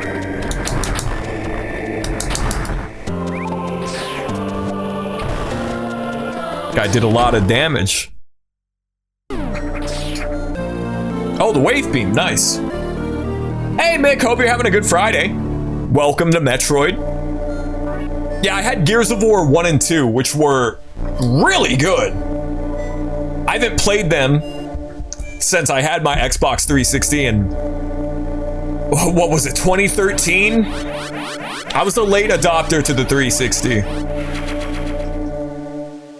But I totally missed out on the PS3. I had a PS2 growing up. Didn't have a PS1. Didn't have a PS3. I got a PS4, but barely played anything on it. The only notable thing that I played on my PS4 was Kingdom Hearts. I know, obviously, Kingdom Hearts is a PS2 game, but I didn't play Kingdom Hearts growing up. I didn't end up playing it until I got a PS4, like after I graduated high school. Cover-based shooters get shit sometimes, but damn, Gears is fun. I don't have any qualm with them. I think it's mostly that the genre was oversaturated during the PS3 360 era. Like, you had Uncharted, you had Gears of War, you had a bunch of cover-based shooters. You want to know the best one, though? You want to know the best cover-based shooter? Y'all already know. Y'all already know. Y'all already know the best cover-based shooter of all time, baby. Y'all already know it's 50 Cent in the Club for PS3 and Xbox 360. 50 Cent Blood on the Sand. 50 Cent Bulletproof for the PS2. Go. 50 Cent Blood on the Sand, where you at? Get Rich or Die Trying. Unironically a good game. Like not even joking. 50 Cent Blood on the Sand for the 360 and the PS3 is legitimately a good third-person shooter. And it's a cover shooter, too.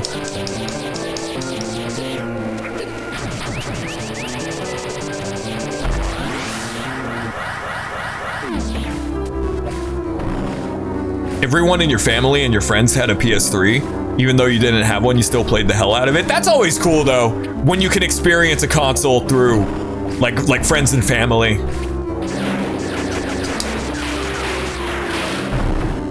Shoot, you're in your dang tummy. Yeah, this room had me stumped when I first played it. You're supposed to lay down bombs, which is pretty obvious considering you just killed the previous slug guy with, you know, by shooting him in the tummy. But I was a dumbass kid and I was like, what do I do here? I had no clue what I was supposed to do to kill that guy. You can find me in the club, bottle full of cum. No, what's the, it's you can find me in the tub. You can find me in the tub, rub-a-dub-dub. I can't think of an album that was more ubiquitous with the generation than Get Rich or Die Trying by 50 Cent. I mean that in the best way possible. That album smacks, but it was everywhere in the 2000s decade. Whenever I think of the 2000s and growing up in the 2000s, my mind immediately defaults to 50 Cent, Get Rich or Die Trying, and Teriyaki Boys.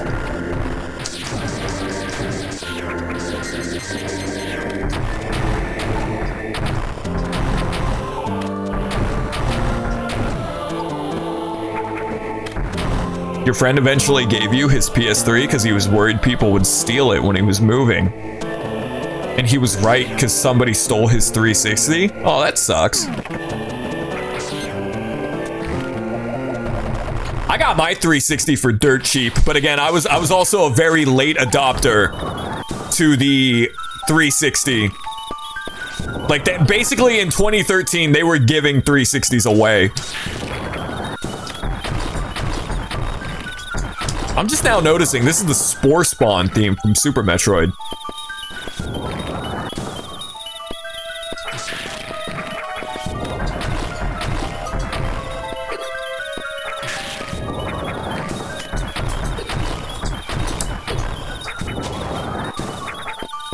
You were listening to the Holes OST on repeat? Shit came out on official discs, your parents had it? That's another thing that, like, just in the 2000s, licensed CDs, you know, turn of the millennium, oh, you have Pokemon To Be a Master on CD. You put that on in the car and your dad tells you to turn that gay shit off. Okay, maybe that was just a me thing. Maybe that just happened to me, but...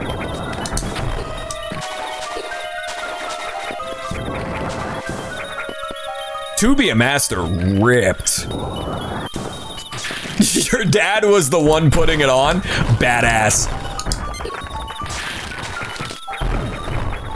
You know, if you were like a master at wall jumping in this game, you could probably cheese that whole fight just by wall jumping, but I'm not very good at wall jumping in Metroid.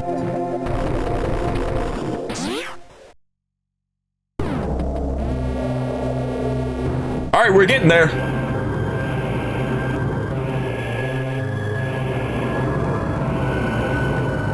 We got Ridley and then Turian. And then, unfortunately, the part of this game that I don't like at the very end.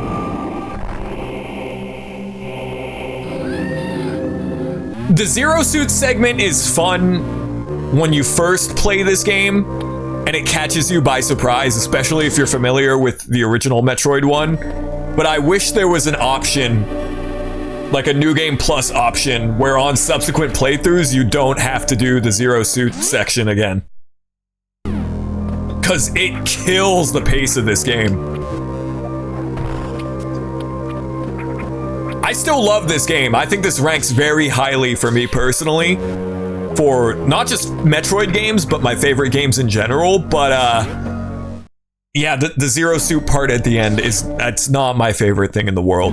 Which is unfortunate, because the rest of this game is so good.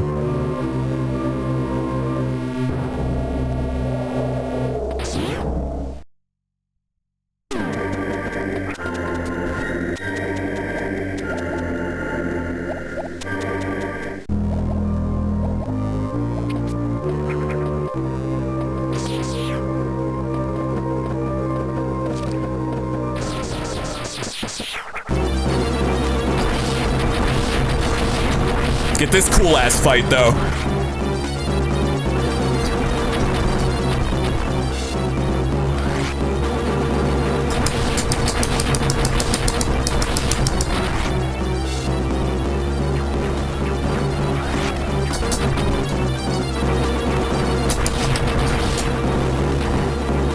speaking of last-minute fumbles in games, you thought about Quake all day. I'm so glad that you enjoyed Quake.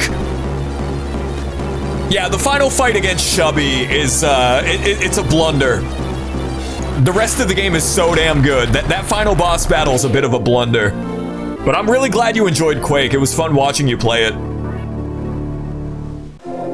I'll reiterate that Quake 2 and its sequels are good, but they are very, very completely different from the original Quake. If you get Jones in for more of the original Quake, definitely play the episode packs. I hope that it brings Quake back, and if they do, it would be cool if they kept the Quake 1 aesthetic. Why is the official Sonic channel's profile pic 90s American Sonic with sunglasses on? It's funny that you say that, and I know immediately what illustration you're referring to. Like, I immediately know what drawing of Sonic you're talking about. I don't know, why is that supposed to be weird? Is that weird? That the Sonic channel's profile picture is a picture of Sonic?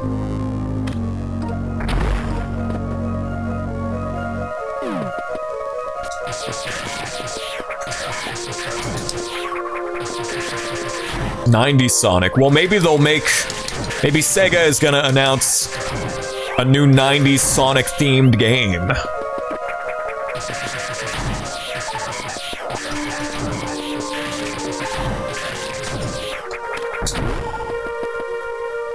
That'd be pretty buck. Okay, I know that there's a jape floor here. Can I jump over the jape floor is the question. Let's see. Oh, just barely. I might be goated. I might be goated. The jury is out. We're still trying to decide.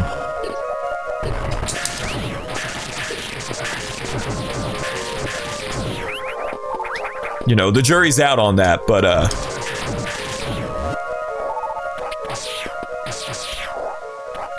I say this as somebody who grew up with, you know, obviously I grew up with American Sonic, but Greg Martin Sonic, American Sonic, whatever you want to call it, catches too many strays. I think it's a good design. I think it's a good localization. I think Sonic fans are really annoying and miserable, and they like to complain about everything and anything.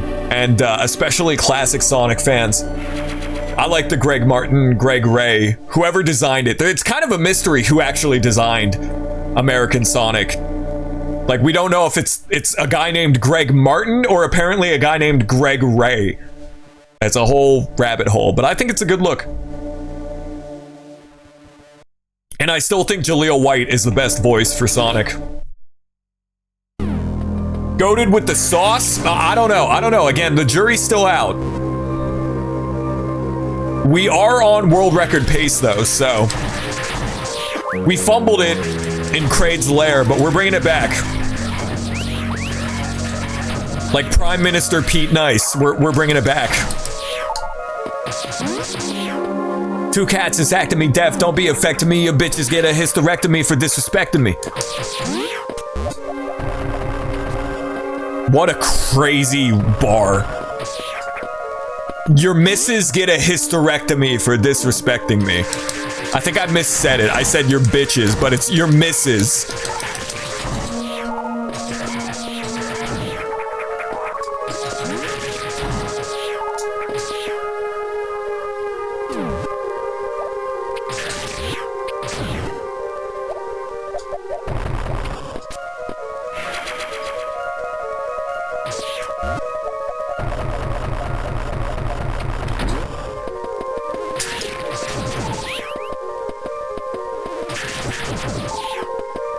Now, compared to Super Metroid, the fight with Ridley in this game is kind of a cakewalk, but I'm still gonna stock up on missiles.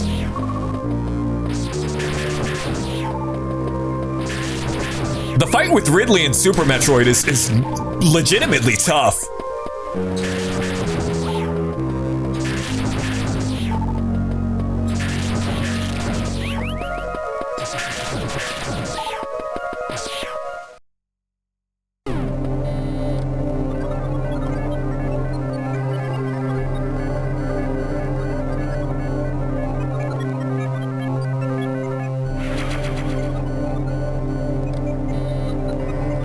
Check on your beans and go to sleep. Have a good night, Mick. Thank you for stopping by. Have a good night and have a good weekend.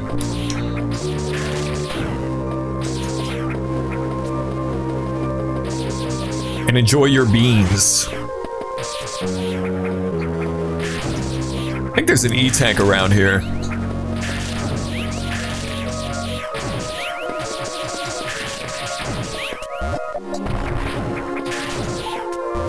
Might be in the next room, actually. It's nuts how much I forget about Metroid games, even though I've, like I said a moment ago, like an hour ago, I've probably beaten this game at least 30 times, and I still forget where bits and bobs are located, like E-tanks and missiles, and I think I might just have trash brain.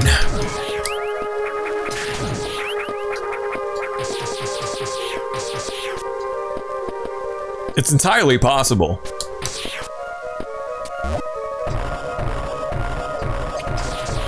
Keeps the experience fresh. It kind of does, in a weird way.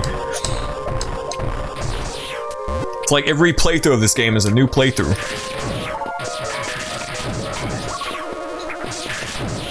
That happens with Metroid and Zelda. Ocarina of Time is one of my favorite games ever made, and I think it's one of the most important video games ever made. But whenever I replay Ocarina of Time, I always forget where, like, one key is located in the Fire Temple or the Spirit Temple. I always forget something or another, no matter how many times I replay that game.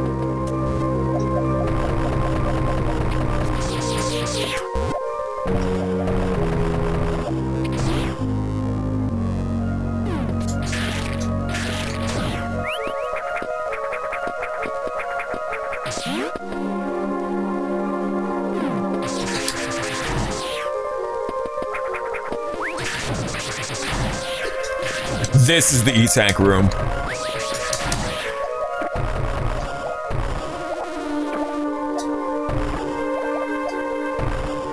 Pretty sure.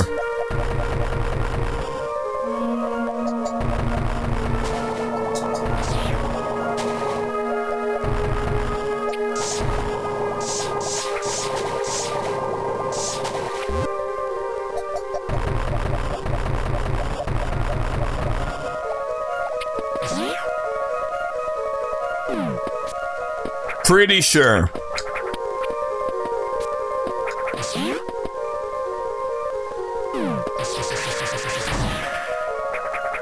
The Shin Megami Tensei music is driving me crazy.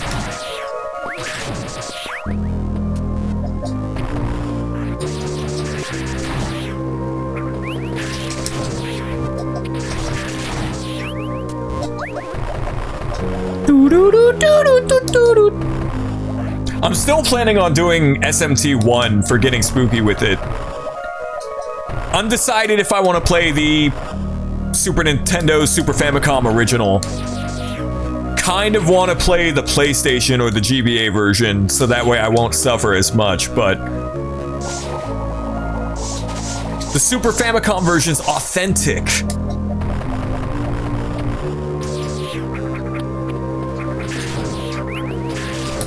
I'm gonna play some version of SMT, probably for getting spooky with it.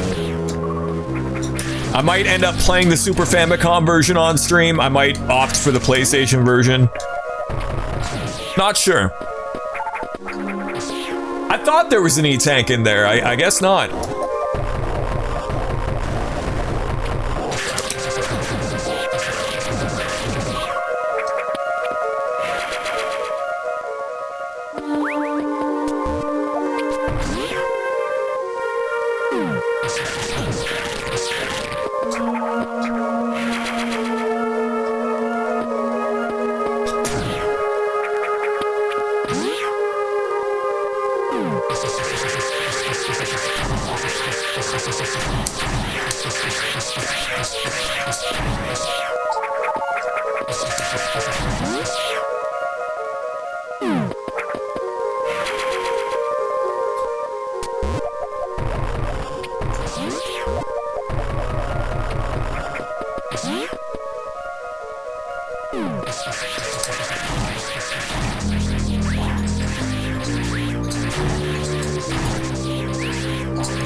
Yeah, this is definitely not going to be a sub 2.5 hour run.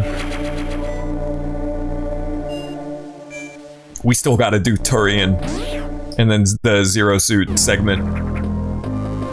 What was I thinking?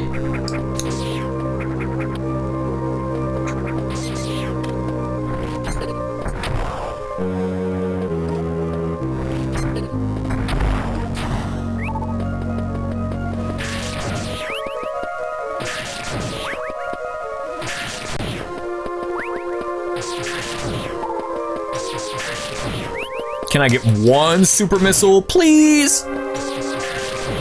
Pretty please, just one super missile, please. I don't need it. Ridley is bitch made in this game.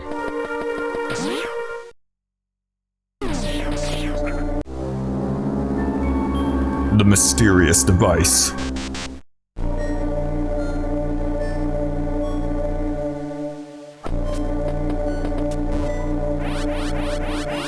I was grinding for super missiles, and the game just gave them to me.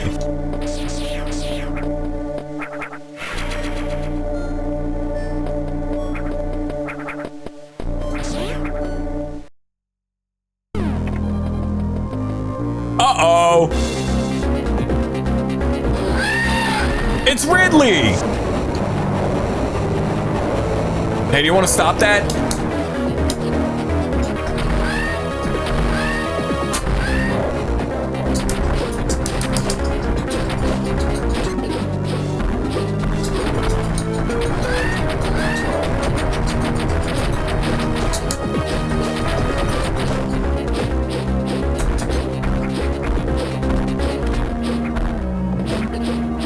Well, he might actually kill me.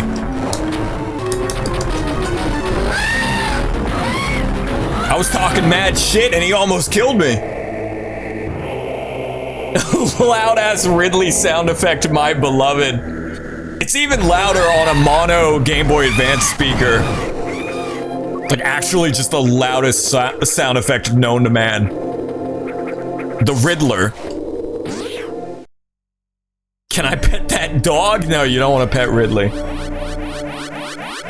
Ridley will kill you. THX sound effect. That just scared me. I don't know why. If there's any psychologist who can explain why the THX sound effect is so scary, other than it being loud. There was something so genuinely terrifying about the THX sound effect to me as a kid. Like, yeah, it's loud, but it gave me nightmares. I don't quite know why. Alright, I guess we can go to Turian. I probably missed some missile upgrades and stuff. This, that, and the third. Do you not get the screw attack or the space jump down here? I could have sworn you did. Metroid Fusion is the loudest game in existence. It's up there. I'm kind of surprised Metroid Fusion didn't burst Game Boy Advance speakers into flames. Metroid Fusion is so damn loud.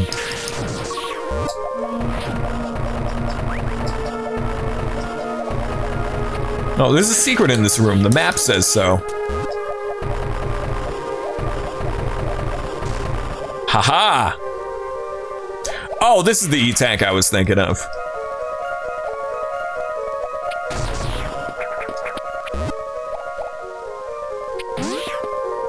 It starts with the slow drone like you're being tested by aliens and then gets loud like they're firing up a machine to probe you or something. That's actually a strikingly good way to describe the THX sound effect. There's that classic Simpsons joke, the audience is now deaf.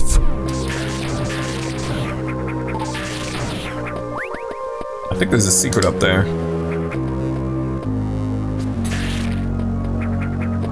Yes, there is.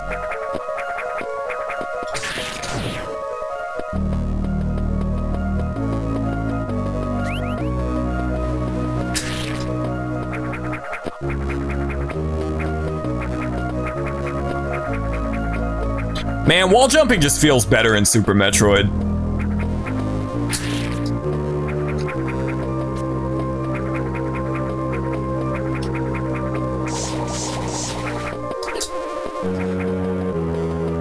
Yeah, PS2 and PS3. The PS2 red screen of death as well was pretty frightening as a child.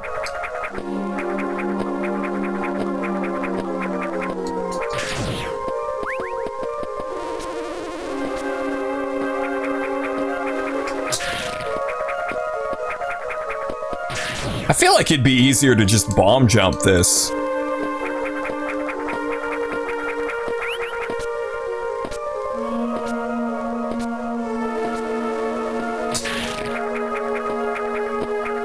Oh, you gotta be kidding me. There we go. And then the PS1 and the original Xbox are cool. Yeah, PS1 has some, like, spooky glitched screens where, like, if your memory card or your laser is corrupted or whatever, it plays like a creepy ass sound. But otherwise, PS1 is probably one of the coolest startup sound effects for any console.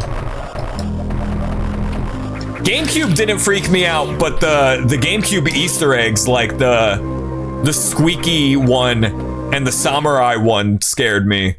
Like, if you held down certain button combinations while you booted up the GameCube, it would play different sounds, and that freaked me out. That freaked me out as a kid.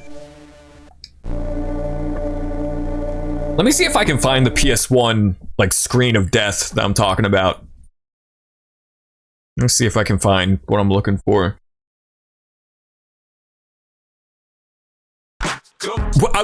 Why did it start playing 50 Cent again?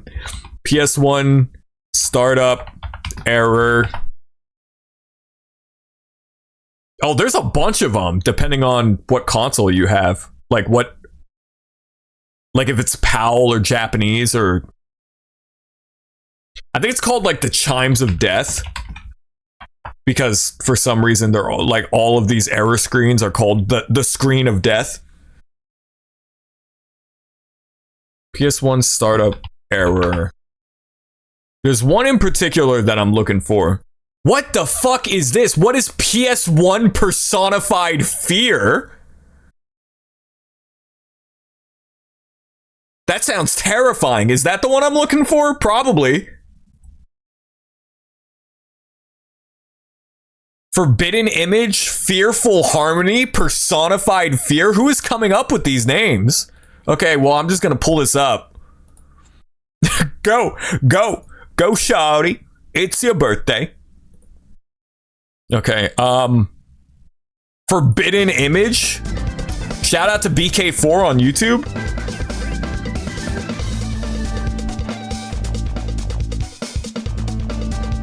Creepiness, 3 out of 10. They even got rankings for the creepiness. Hold up. Worms Reloaded, banger.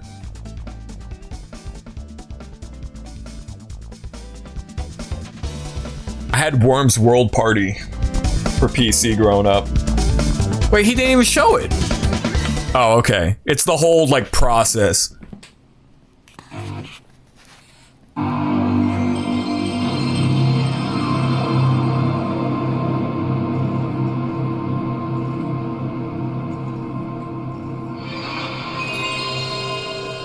Yeah, that ain't right.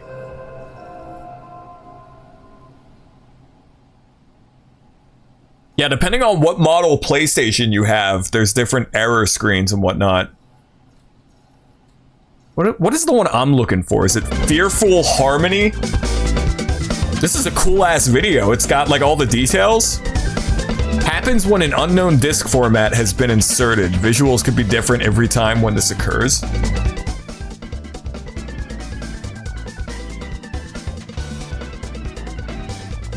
Man, people talking about, I miss optical media. I miss CDs and DVDs. And like, I kind of do too. I don't miss that shit. I don't miss taking a disc out of the jewel case and then it immediately gets scratched the moment that you stare at it wrong. Why are they named like this? I don't know. People just name error screens and like anti-piracy screens, shit like that. This one actually is like kind of creepy though, I think. If this is the one I'm thinking of.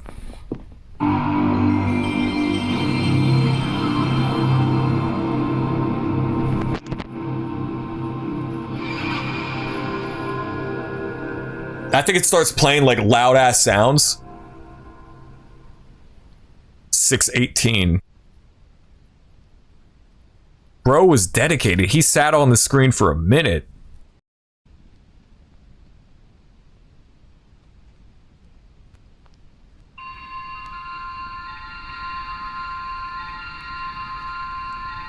Yeah, that's pretty spooky.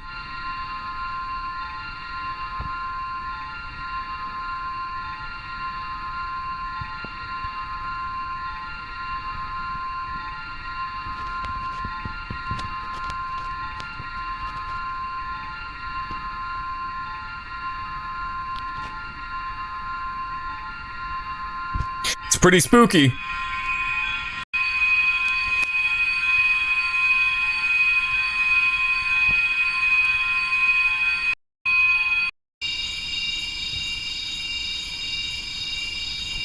And then there's personified fear, which I don't think I've ever even seen this one.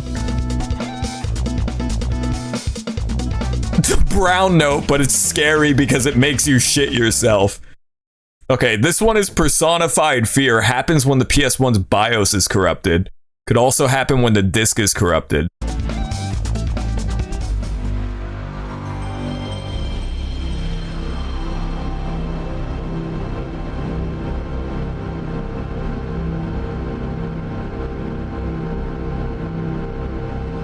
No Ridge Racer for you!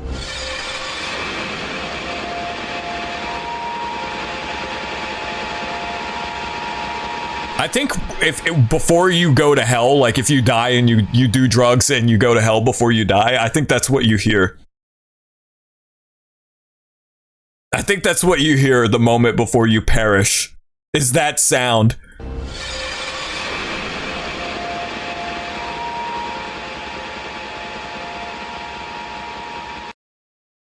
Shout out to BK4 on YouTube for this. That was a cool video. I didn't know about all of these. But yeah, the PS1 error screens are pretty spooky. I think creepypastas are missing the gold that is error screens. Well, I was thinking about this the other night as I was making the PowerPoint for getting spooky with it, like gaming urban legends and stuff. Creepypastas and like internet hoaxes have kind of supplanted old school gaming magazine rumors and like playground rumors and stuff. You know?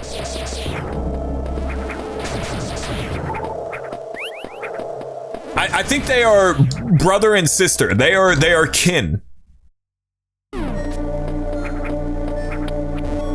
Because I was thinking about this. I've been of the opinion for a long time that gaming urban legends don't really exist anymore, and in a way they don't, but they've kind of been supplanted by creepypastas and like fake leaks and hoaxes and stuff.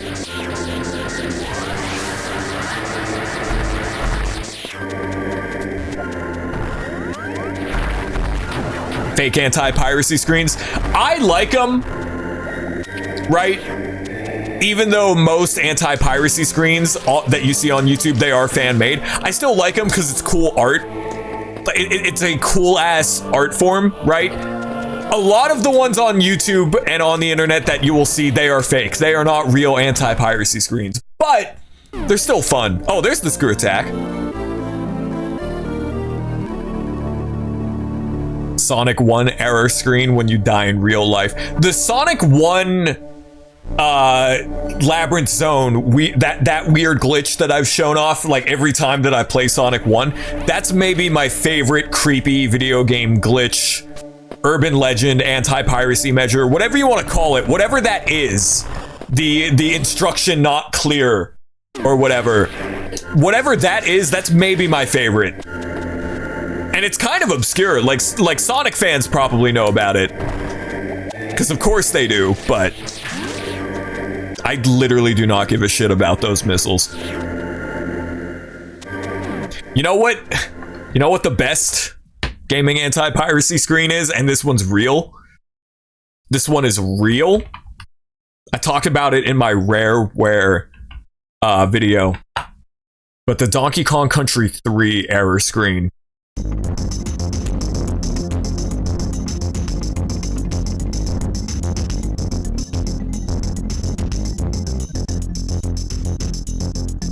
This is real. This is not fan-made. This is like the actual anti-piracy screen of DKC3. Low-key, I think that this one kind of kicked off the whole fake fan-made anti-piracy screen trend from a couple years back.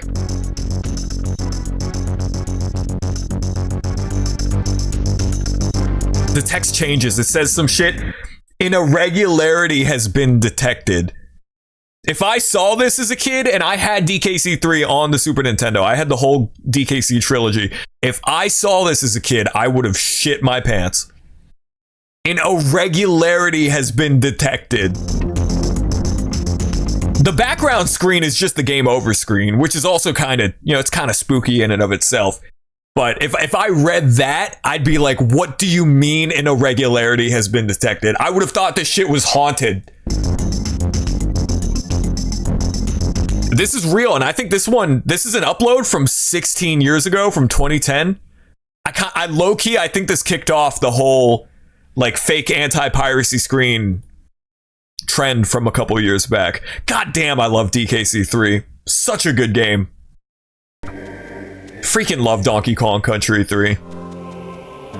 If you want to hear more about my thoughts on DKC3, I've streamed it like a billion times, and also check out my Rareware video. You can trigger the anti-piracy screen in DKC2 by doing the Castle Crush glitch, which is also fascinating because that glitch can like totally super fuck your copy of DKC2, like permanently. If you're unfamiliar, look up DKC2 Castle Crush glitch. It's a crazy rabbit hole.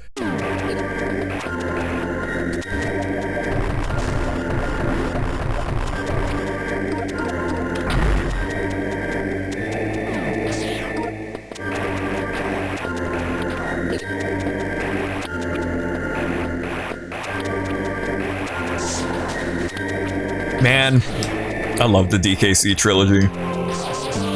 I'm preaching to the choir here because you guys are sick of seeing me either stream or talk about DKC, but I miss Rare. I love those games. I grew up with those games. I had my sister's hand-me-down Super Nintendo growing up, and I had Mario World, All-Stars, I had Link to the Past, I had the DKC trilogy, which was my favorite shit growing up. That and like Sonic Mega Collection and the Mega Man Anniversary Collection. That was my go-to shit growing up. But the DKC trilogy reigns supreme.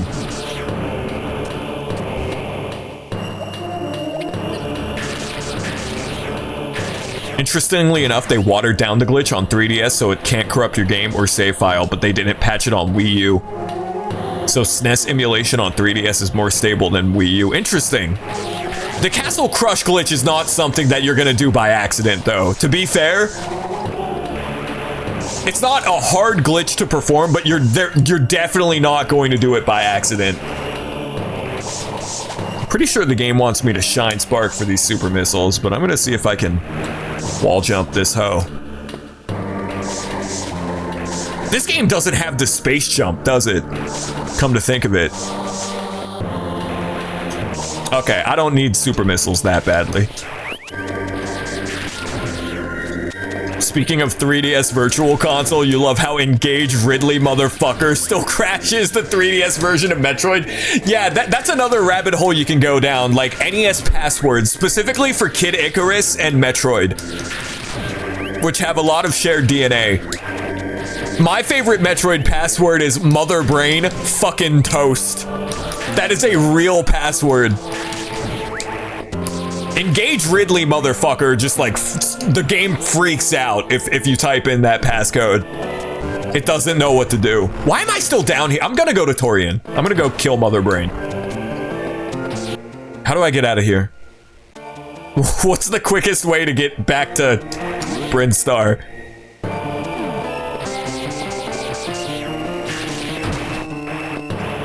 Engage Ridley, motherfucker.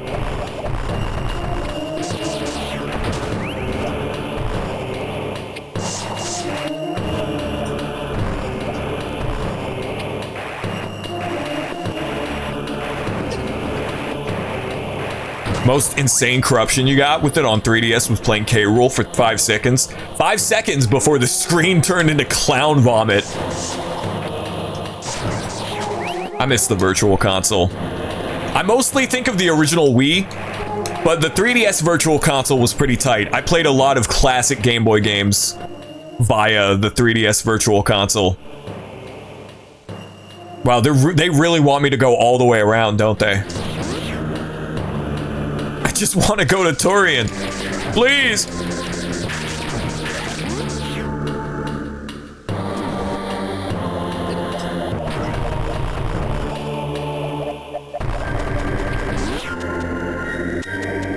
Yeah, I played a ton of Game Boy games via... Okay, this is not... Whatever's down here, it's not worth it. Like, original Game Boy, I played via the 3DS Virtual Console. Because in the early days of the 3DS, there was not a great library of software. They would turn it around. Like, the 3DS is an amazing handheld with a great library of games, but it took a while before it got there. 3DS at launch was not great. So I mostly played DK94 and Wario Land and Super Mario Land. And I think Kid Dracula, but Kid Dracula might have been like an emulation thing for me. I don't remember. I want to say Kid Dracula came to the 3DS eShop, but I could be misremembering. Yeah, we were talking about that earlier, Blake, that Nintendo was like, oh, the 3DS, we can't do, it can't do Game Boy Advance, sorry. Even though they literally did with the Ambassador program. It was so strange. They're like, oh, sorry, we can't, it's not capable of doing Game Boy Advance, sorry. Like, you already did.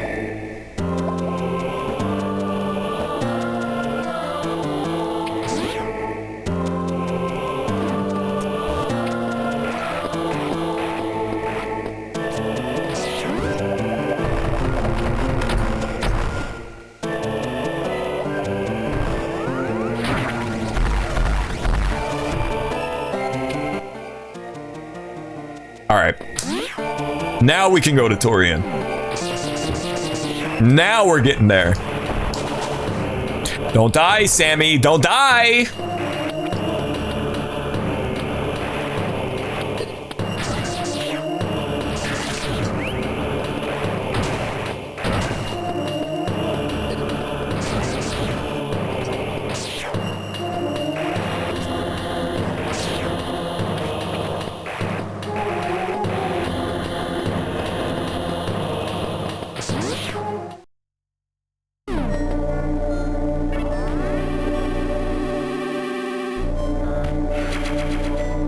Find it annoying when people spread misinformation on the internet, like Flipnote never got a 3DS version or the 3DS can't run GBA games. Misinformation is just annoying in general, but especially with gaming. I saw on a 4chan thread, apparently somebody on Twitter posted about a 64 Pokemon RPG that we never got. Can't believe it. We never got this full 3D Pokemon RPG on the 64, and it's totally fake. It's fan made. It's a mock-up. It's a fan-made mock-up. It's completely fabricated. But people were eating it up in the replies. People were like, oh, I mean, that's just Twitter users being stupid. We don't even need a full 3D N64 Pokemon game. We got Pokemon Snap, which is the best Pokemon game. I'm saying that completely unironically, by the way. That's like Pokemon Snap rips.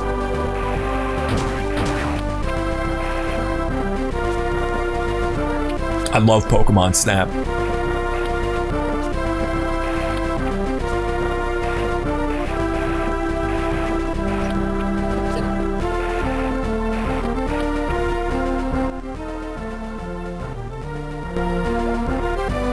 Pokemon Stadium is 3D as well. Well, the post meant like the Twitter thread that I saw in a 4chan on the board, on the gaming board. It was like somebody posted to Twitter and they were like, "Oh, we didn't get a full 3D Pokemon game even though they had a working prototype here." And it was like a fan-made YouTube video. It was screenshot. It was just bogus. It was a load of baloney. Like a full-fledged RPG, which would not have been, they would not be able to do that shit on 64.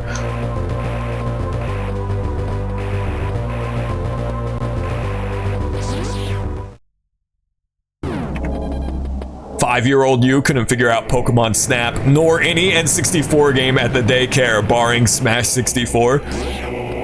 That was me with Diddy Kong Racing. I played a lot of Diddy Kong Racing growing up, but I sucked at it. I was like, what do I do? And now Diddy Kong Racing is like one of my favorite kart racer ever and top 5 favorite racing games ever. Love Diddy Kong Racing, but compared to Mario Kart 64, it was too complicated for me as a kid. Now, unfortunately, unlike Super Metroid, we don't get diarrhea music here in Torian.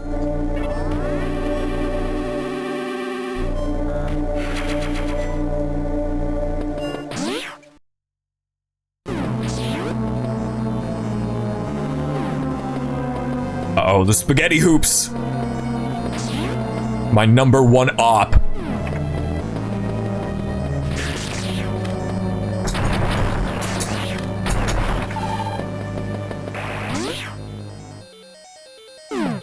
That was your favorite part. Diarrhea beat in Super Metroid.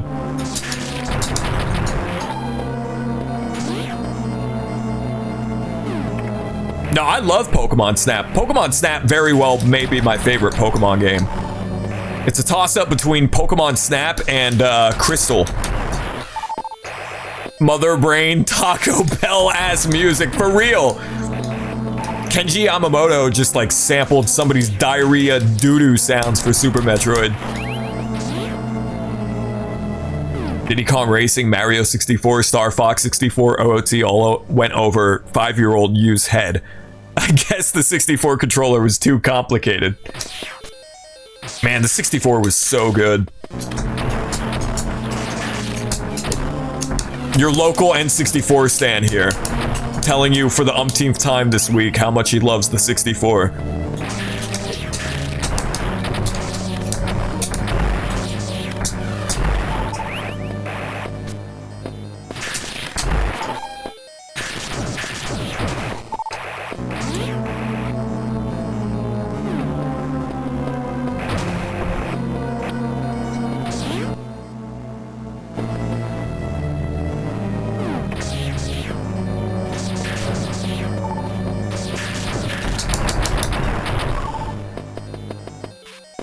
Yo, y'all ever play Wave Race?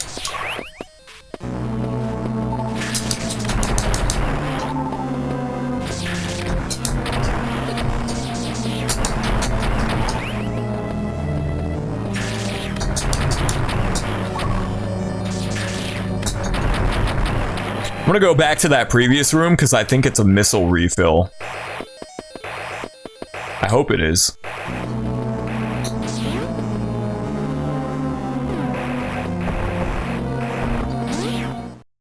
No, it's a save room. I'll take it.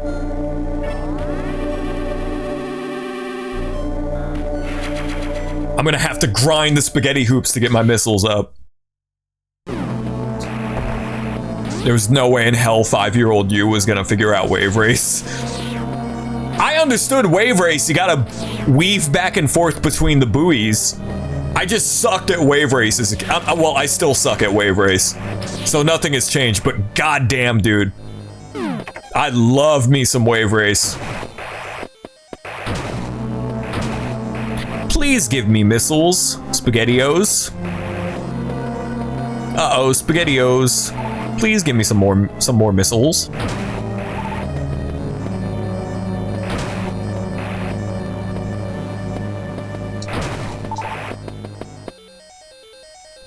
Going back to childhood memories, you didn't understand video games in general until 2nd grade. I was in the same boat. I never beat video games as a kid. The very first video game I ever beat was Super Mario World, and I was kind of bewildered because I was like, wait, it's done? My experience playing video games for a long time when I was a kid was I would put the cartridge in, I would boot it up, I would play it and get my ass whooped and then go, that was amazing, and then I would stop playing it.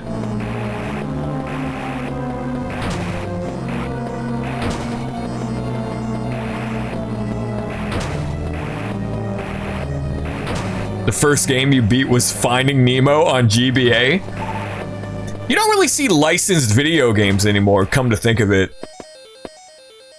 Like licensed video games and shovelware, you don't really see that anymore. I guess indie games and like Roblox slop has supplanted. Oh god!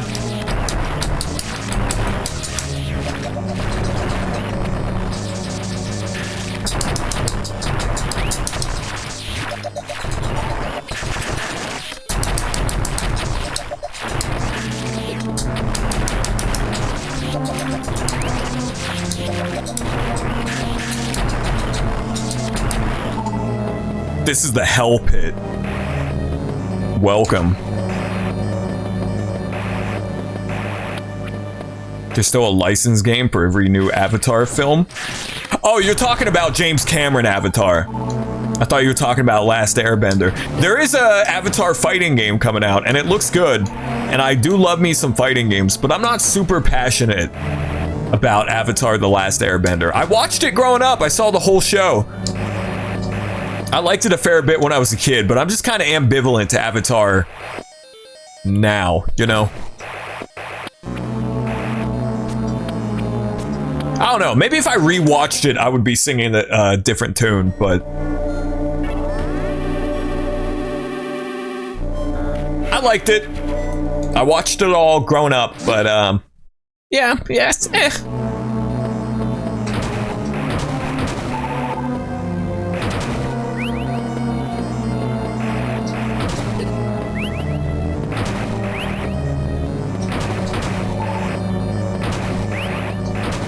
You loved it, rewatched it a few times, and have it on DVD. That rocks. Yeah, people love Avatar The Last Airbender. And again, I liked it a fair bit growing up, but I'm just kind of indifferent to it now. But I think if I rewatched it, I would like it. Legend of Korra, I was not into. I watched maybe 6 episodes of it growing up, and it just, something was, I don't know if it was the writing or the tone or the atmosphere or what, but it just wasn't for me.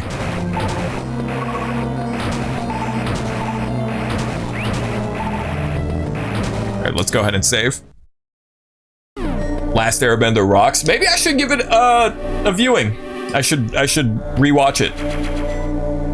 Who's going to watch James Cameron Avatar 3 or 4? Yeah, I don't know. Apparently James Cameron's Avatar is becoming a franchise, which is strange to me, because you want to talk about indifferent. I can't think of a movie or IP or anything, whatever, that I am more indifferent towards than Avatar. Like James Cameron's Avatar. I like James Cameron. I think he's the GOAT.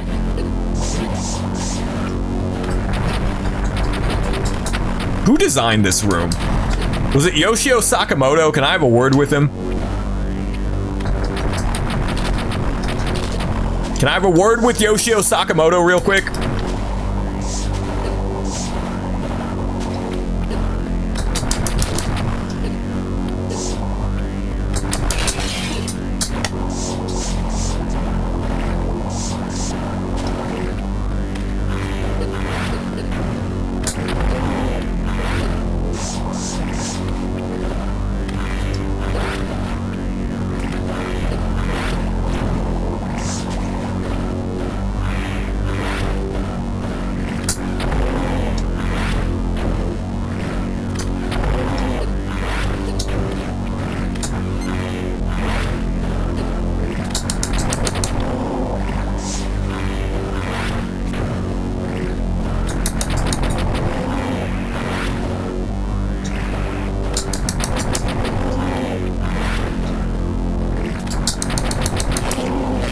figured it out. I figured out the strat.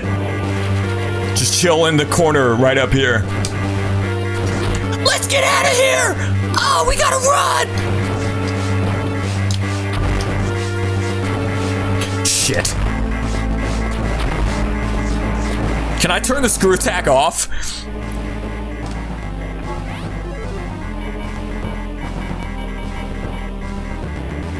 Can I disable it? No? Okay.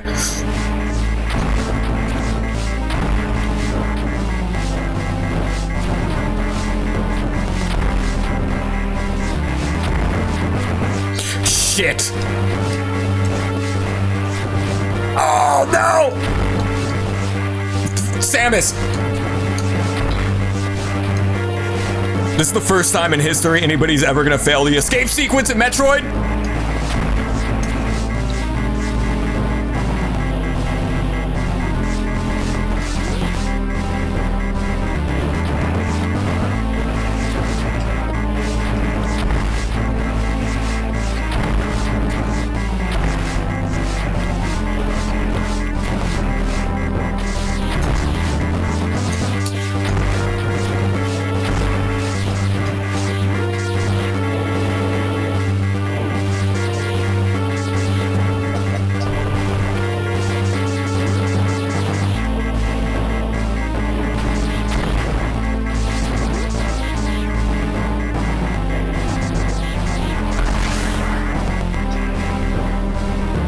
We did it! We beat the game! Oh boy, oh boy, oh boy. I sure do love Zero Mission. I hope the game doesn't shoehorn an entire hour-long segment where I have to sneak around as Zero Suit Samus because Ridley decided to shoot me down. I sure do hope I don't have to sneak around the space pirate spaceship. I sure do hope I don't get shot down by space pirates.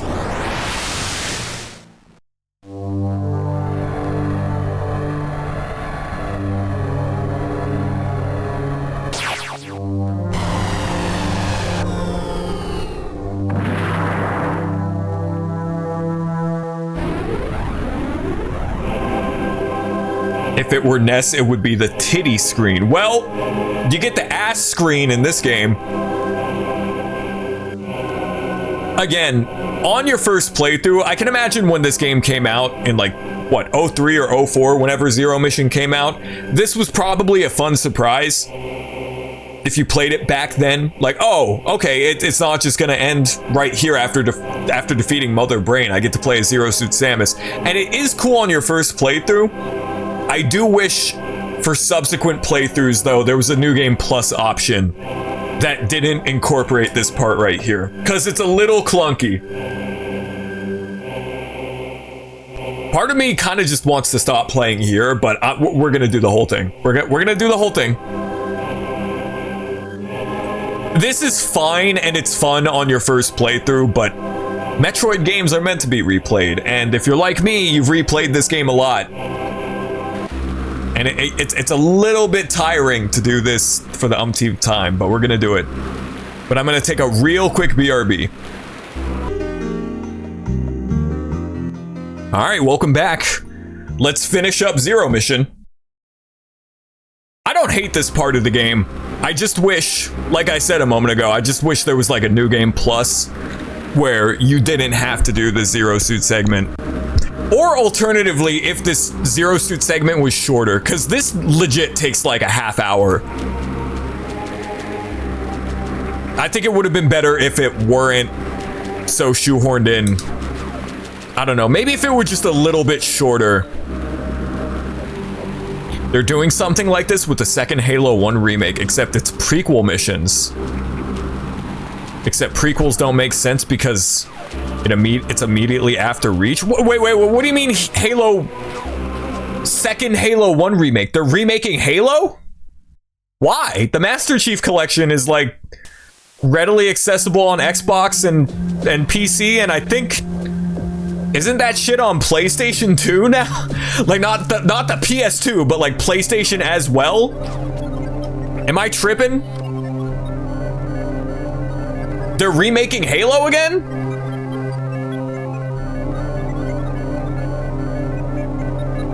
343 is remaking Halo 1 in Unreal Engine 5. Master Chief Collection is not on PS5. Okay. We've really run out of ideas, huh? Everything under the sun has been done, and it's just remakes and remasters and remakes and remasters and remakes and remasters and nothing original, huh?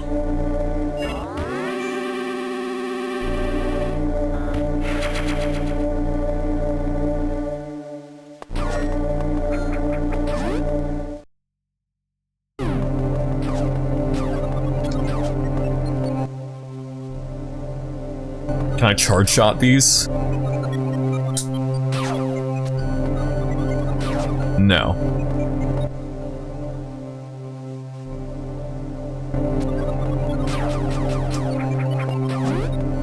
Wait a minute. How do I get through these again? Oh, right. Creatively bankrupt if they're remaking Halo 1 again. And the thing is, Halo 1 doesn't need a remake. Like, especially with the solid-ass Master Chief Collection remaster. I think 99% of all video games that have existed throughout history, a simple remaster that bumps up the frame rate and the resolution is all you need. 9 times out of 10, the best video game remaster just ports the original video game over with a better frame rate and better controls. Go-to example, any remaster by Night Dive Studios. Any remaster by Night Dive Studios, especially Turok. I don't think they know what to do with Halo as a series. I mean, Halo's been going on for over 25 years, so I don't blame them. But it's like, just make something new at that point, you know? Make a new IP. Make something new. I think most remakes and remasters do not need to exist. You didn't like Legend of Korra? Yeah, I don't know. I didn't watch a ton of it, but something just felt off. Like, the writing and the tone of it was completely different from Avatar: The Last Airbender. I don't know. But I do think that maybe it's time I rewatch Avatar: The Last Airbender.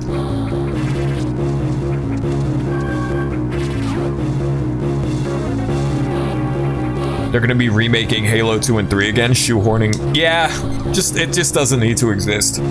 But speaking of Halo, I've been meaning to stream Halo for a while now. And now that I have more storage in my computer, I installed the Master Chief Collection and I booted it up. I had to stop myself from playing. I booted up Halo 3. I had to stop myself from playing because I was having so much fun. I was like, I'm gonna stream these games. Because it's been a minute since I've played any of the Halo games. I fell off after... I think Reach? Reach came out after Halo 3 ODST, right? I had Halo 2, 3, and ODST and Reach growing up, but I think whichever came out... I think Reach was the, later. Reach was the last Bungie game, so that was where I fell off of Halo.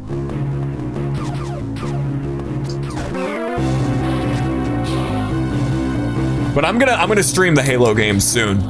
I've been saying that for a minute now, I know, but like for real. We're gonna get that cracking.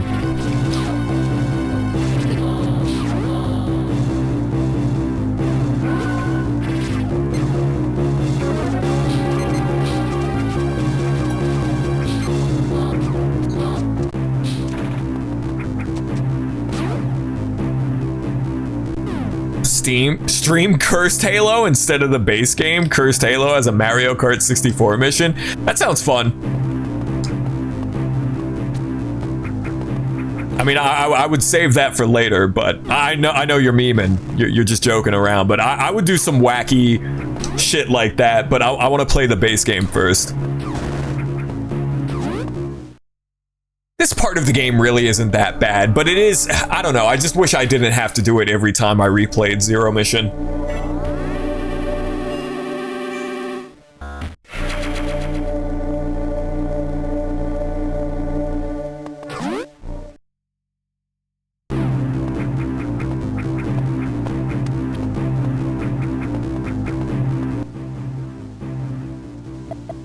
can't help but feel like I'm going backwards now. There's no other way to go, but this can't be the right way, is it? Oh shit. Uh-oh. Colonel, I'm trying to sneak around, but I'm dummy thick, and the clap of my ass cheeks keeps alerting the guards.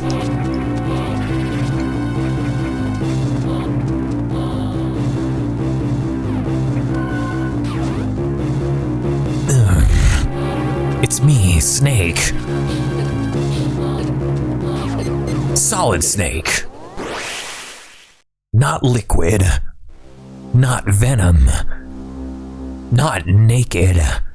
It's me, Solid Snake.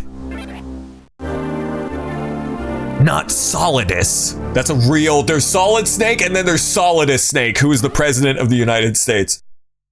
The only reason I know of that is because of Phantom Bane's videos on Metal Gear Solid.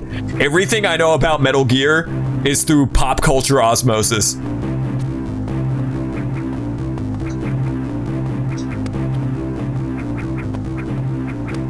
What the shit? What? That's not fair! That's not fair.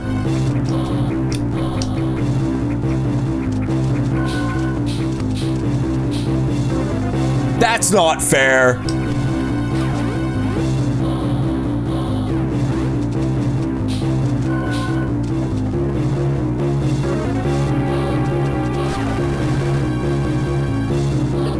I can't help but feel like I'm going the wrong way.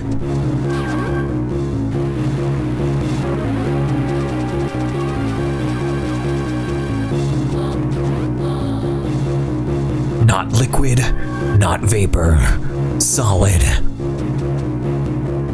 Vape Snake, and he hits the box mod. And he blows fat clouds.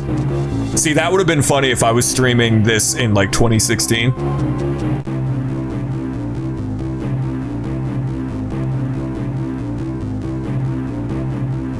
Colonel. No, wait. Otacon would be more relevant for the vaping bit. Otacon, check out this RDA mod I made. That's right, fresh coil, fresh cotton.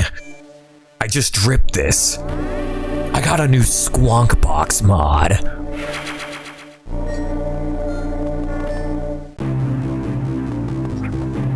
You weren't completely joking. Most streamers opt to play the Cursed Halo campaign. Well, I tell you what, we're gonna stream vanilla Halo 1 in the near future. Probably this year. And we'll go from there. We'll go from there. We'll figure it out. That's my ultimatum. My ultimatum from regular show. Snake, you got a brand new box mod? That's right, Otacon. I got a brand new box mod, a Squonk Box. That's a real thing. I'm not making up the term Squonk Box. That was a real device. I don't think they're very popular anymore, but also I don't think vaping is as popular as it was in 2016. Shit. Everything that I know about Metal Gear Solid is through pop culture osmosis. I've yet to play more than 10 minutes of Snake Eater. That is the only MGS game I've played. Hey, can you fuck off? Do you want to stop? Do you want to stop?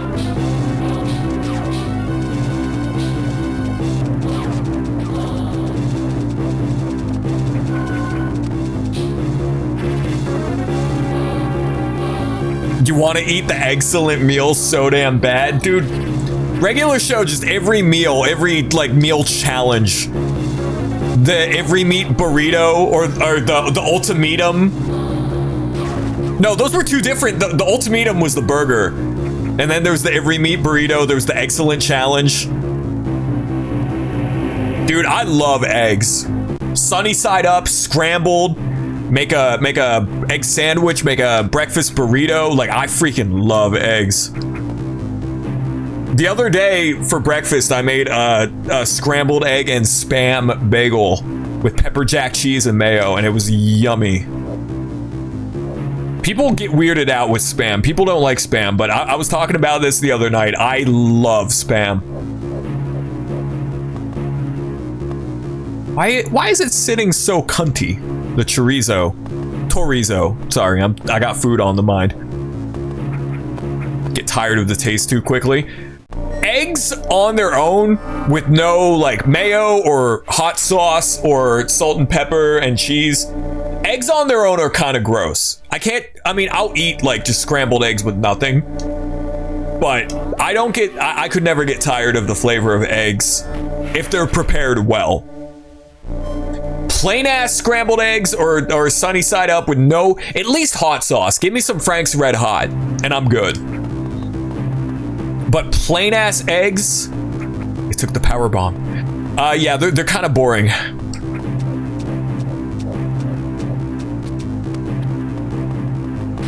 I love Spam. We were talking about this last night, but the teriyaki Spam in particular, that shit is so good. It's chock full of fat and sodium, so it's not the healthiest thing in the world, but I'm not gonna front. I love Spam. But I minced it. I diced it up into small little cubes, mixed it with the scrambled eggs, a little bit of milk, pan fried it, toasted a bagel, pepper jack cheese, some hot sauce. It was good. It was tasty. Shit. I'm sick of these guys.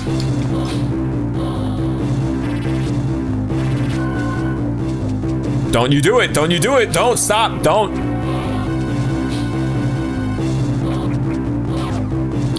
Wrong way. By Sublime. I give of all that I got to give. I'm gonna make it hard to live. Spam is a cube hot dog. It is very hot dog-esque. And as somebody who loves hot dogs, that's fine. That was friendly fire with the space pirates. He just killed his friend. That's like a litmus test. Like if you don't, oh, I'm just dead. Wow, I'm just fucking dead. If you don't like hot dogs, I don't know what to say to you, genuinely. I love hot dogs. I love me a good glizzy. Like if you don't like hot dogs, if you're above eating a hot dog, get the fuck out of my face. But I do agree, Spam is the flavor profile and the texture is very similar to a hot dog. Oh, that dodge though. Oh, you don't want these moves. I'm gonna break your ankles. Space pirate son of a bitch.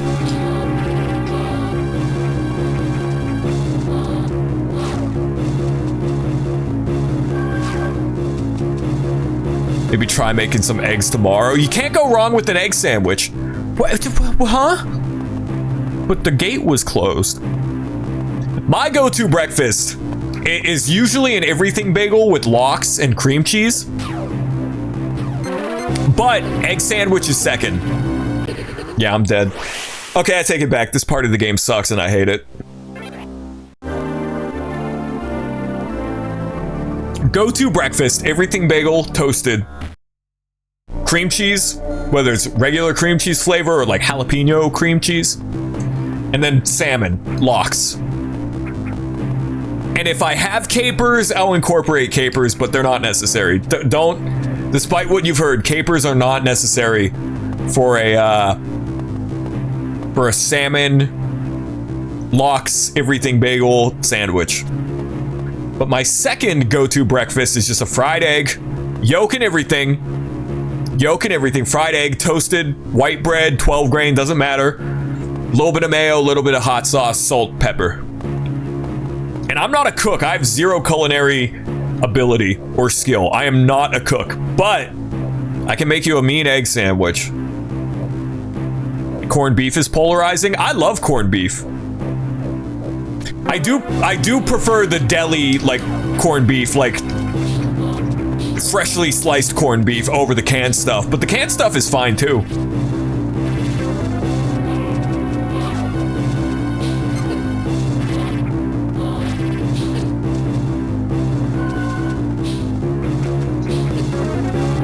typically only eat hot dogs provided they have chili on them first. Chili dogs are great. Genuinely, for me, a go-to hot dog, pan-fried over boiled. I won't scoff at a boiled hot dog, but I prefer them pan-fried or grilled. Ketchup, mustard, pickled relish. But a nice-ass chili dog with cheese and onions and the fixins, can't go wrong with that.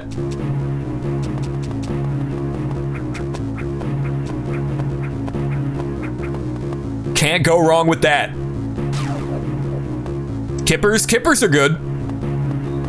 I like just fish in general. I'm from the DMV. I'm from Maryland. Crab, shrimp, lobster, fish, whether it's tuna, salmon, anchovies, sardines. Like I'm from the DMV. I'm from the Mid-Atlantic.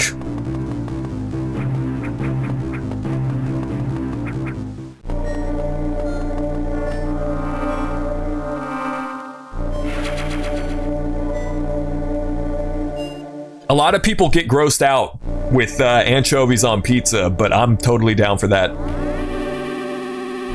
You can't really get anchovies on pizza anywhere nowadays, I've noticed. Even my local pizza places, which are really good, shout out Doughboys, which is the best pizza I've ever had. It's a local pizza place. It's a little bougie, but even they don't offer anchovies.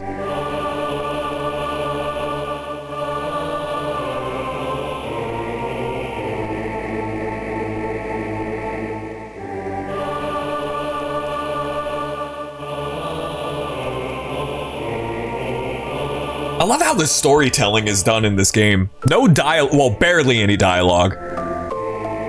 It's all through just cutscenes and images, but you get the feel.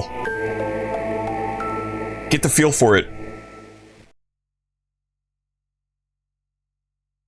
The restaurant you work at offers anchovies, and you get grossed out having to clean the dishes with anchovies on them. That's fair. I think it's totally understandable to be like, oh, anchovies are gross. I get it. The smell in particular is a little bit, it's a little strong. I like anchovies on pizza. I've only ever had it once. In Maryland, there was a pizza place called Lito's, and they had it. And that was the one time I ever had anchovies on pizza, and it was delicious. But I totally get it. Also, being a dishwasher, like, it's just kind of gross in general. I worked as a dishwasher for several years, and I was very good at my job, and I was very clean and fastidious, but it's just a gross job in general, regardless. If I was working an evening shift, by the end of the shift, I'd be pretty buzzed. I would be pretty drunk. Because morning shift was fine. Morning shift was like no problem. Evening shift was rough.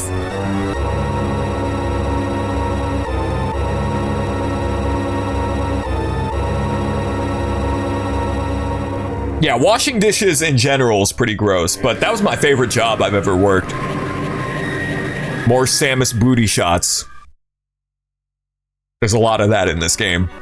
But now we got the gravity suit. We got the plasma beam. I think we get the space jump here, right? Yeah, we got it. For some reason, I was like, this game doesn't have the space jump, but it does. Literally everybody. Yeah. I love my dishwashing job, though. There was always drama going on at the restaurant I worked at, but if you're the dishwasher and you're good at your job, you stay in your lane, and your coworkers don't fuck with you. At least in my experience working at the job that I worked at for several years. I usually worked morning and lunch. I would work like 7 a.m. to 3 p.m. most days. But if I was working evening, I would crack open a cold one, because evening shift closing up, and the line cooks come through with all of their greasy ass cook equipment, and they don't help you because they're gonna go out back and smoke cigarettes. Yeah, I'd be pretty drunk by the end of most shifts. Do you remember the Zero Mission commercial that was a girl in spandex doing gymnastics? Is it true that she's running for prime minister in Japan? the woman that plays Samus and she's in the Zero suit, or are you referring to something else entirely?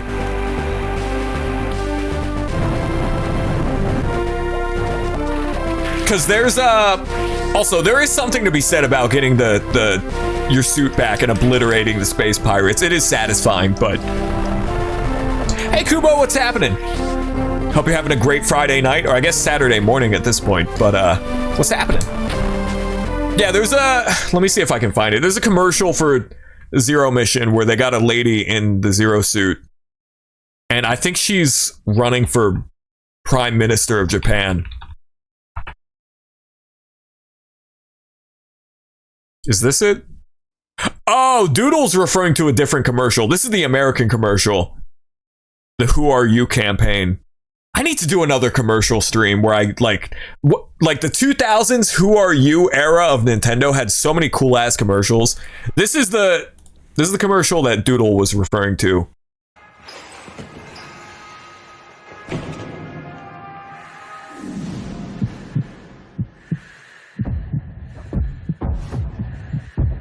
Homegirl's got some Chozo DNA.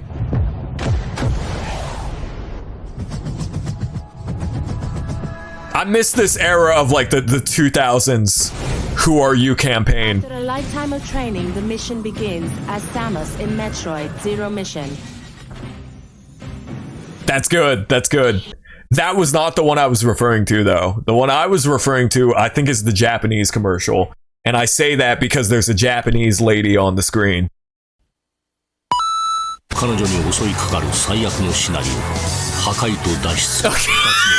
Okay. That's a little bit gratuitous. Okay.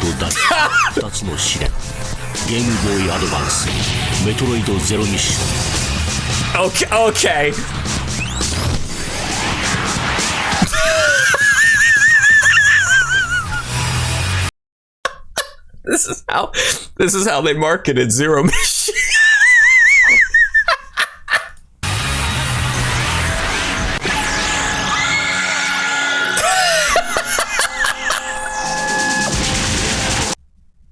So that's the Japanese commercial for Zero Mission. This lady right here is running for like prime minister or something in Japan. I've heard. I don't know if that's true. My favorite commercial from the Who Are You campaign is the Mario Advance 3. No, Advance 4. Mario Advance 4 commercial. Oh, that is a crusty upload of it. That is also a crusty upload of it. God bless people on YouTube who upload decent quality, like commercials and stuff. Is this better? Is this good? Nope. Is there a single good upload of this commercial?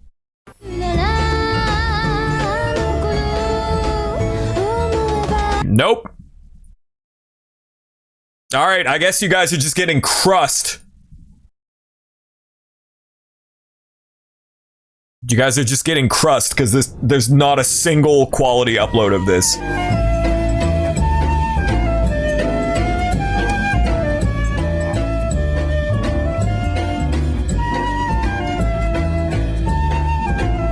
This might be my favorite video game commercial of all time.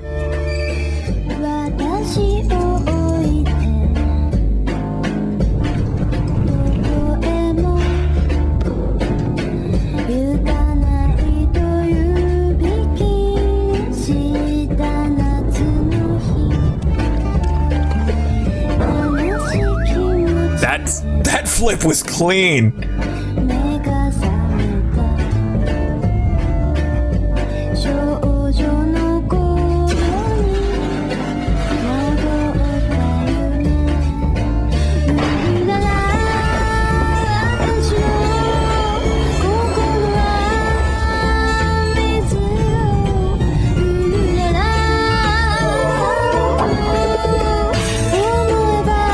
The stunt work in this is crazy.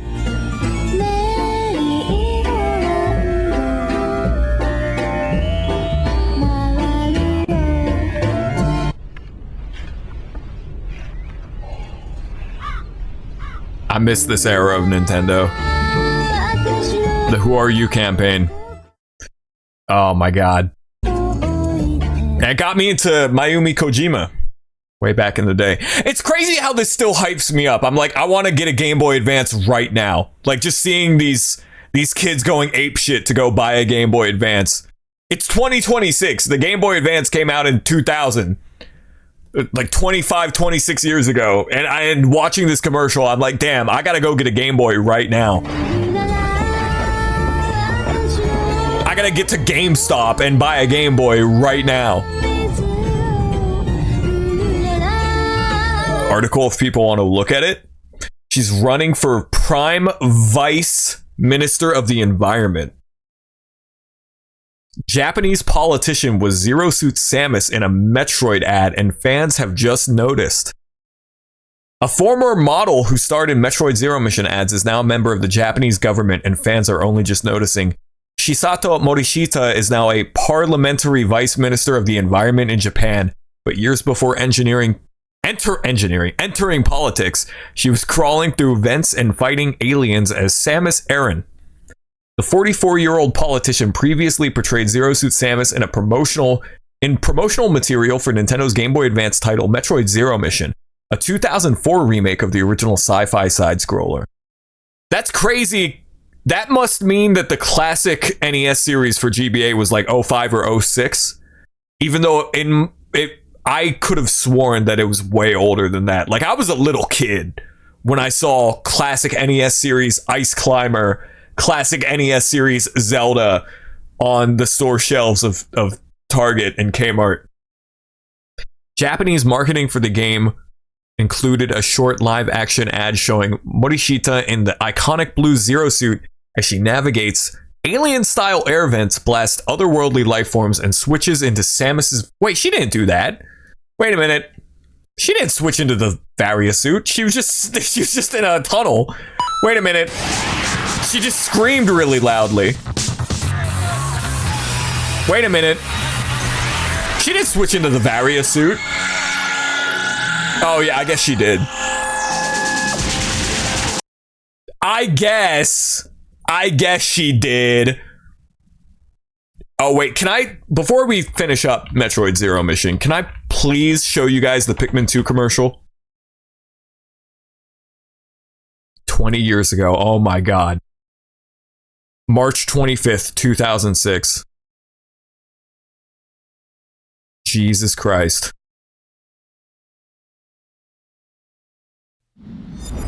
I mean, this game's from like 2005, so it's even older, but that YouTube upload date.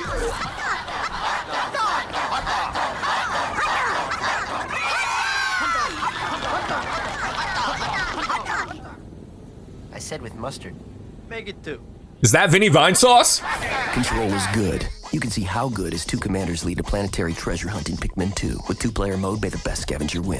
I don't know, y'all. Maybe it's because I grew up in the 2000s, but I miss this decade of Nintendo. I miss this era of gaming. Only for Nintendo GameCube. Rated for everyone. I miss this shit. I don't know. Maybe it's just nostalgia. Maybe it's just I'm stupid and brain rot, nostalgia rot. I miss this era of Nintendo. I miss this era of gaming. I said with mustard. Make it 2. Control is good. You can see how good as 2 commanders lead a planetary treasure hunt in Pikmin 2. With 2-player mode, may the best scavenger win. Only for Nintendo GameCube. Twisted ass game, by the way. I love Pikmin 2. I like Pikmin 1 even more. I like Pikmin 3 even more. Pikmin 2 is twisted. Okay, one more.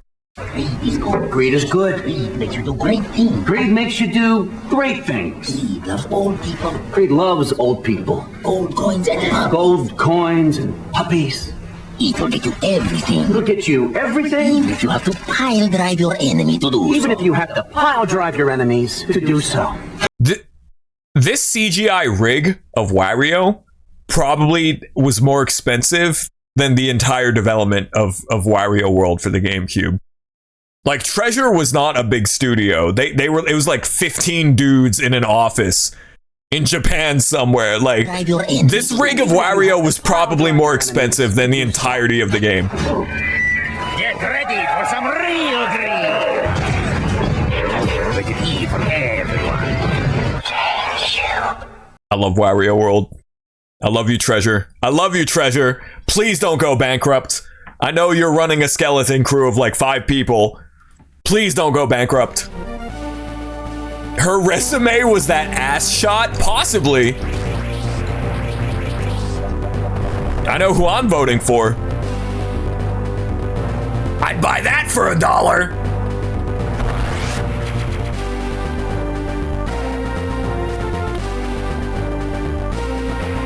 Yeah, we gotta do another commercial stream.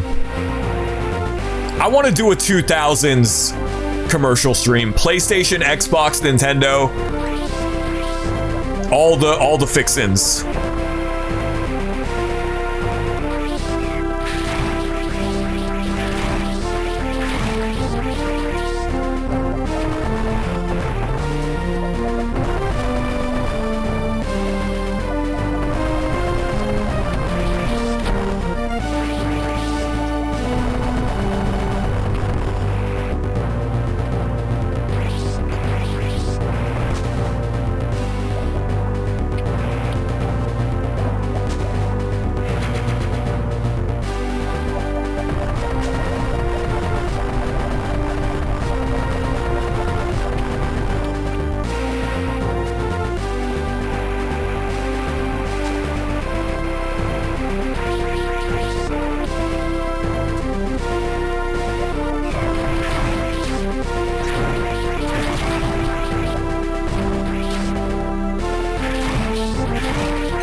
I don't really need that super missile. I think we're good.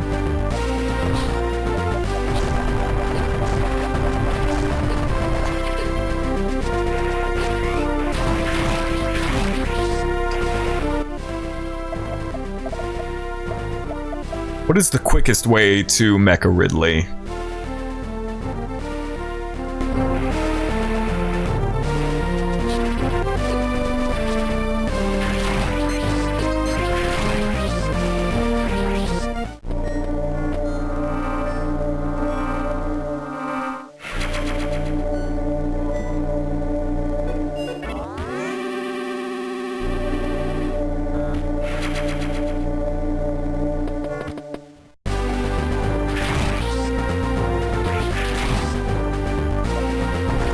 I'm surprised most Metroid games don't, if not all Metroid games, don't have a New Game Plus mode.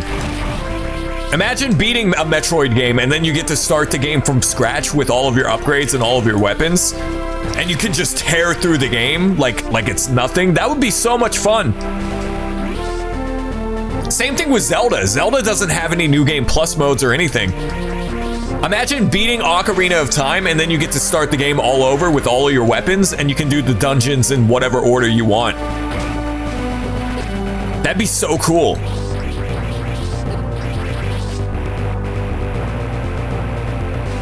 I can never figure out the timing with the space jump. 3, 4, 1, 2, 3, 4. It's a little bit more forgiving in this game, but in Super Metroid, it's kind of tricky.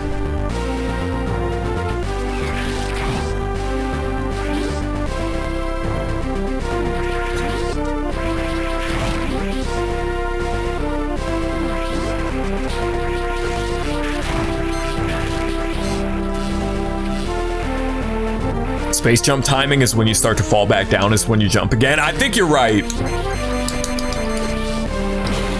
I keep forgetting I have the screw attack, and the screw attack just obliterates everything.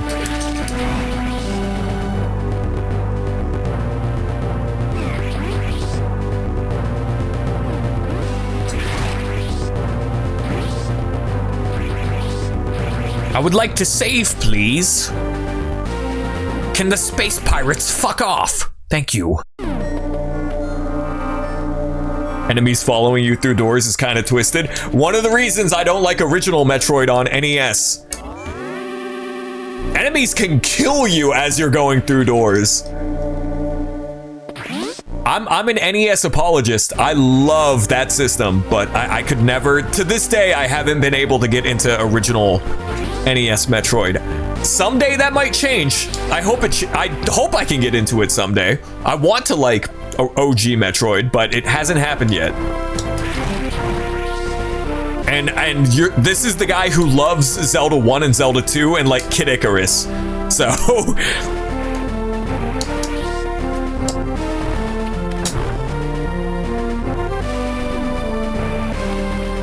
like, I just streamed Kid Icarus the other day. I love that game, and Kid Icarus has a lot in common with Metroid. But I just can't get into it. Can't get into Metroid. I think Kid Icarus is frustrating and unintuitive if, you know, you don't know what you're doing. Oh, I need the power bomb for that. But Metroid is just like not a fun time. It is not a fun experience. Original Metroid, that is.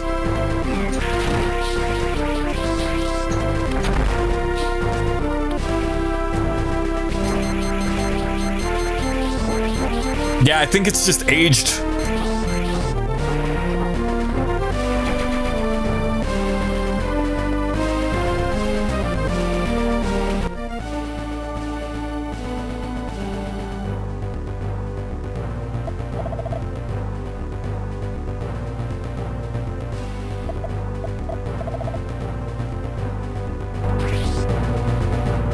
Did I totally miss the power bombs?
Gotta get those power bombs.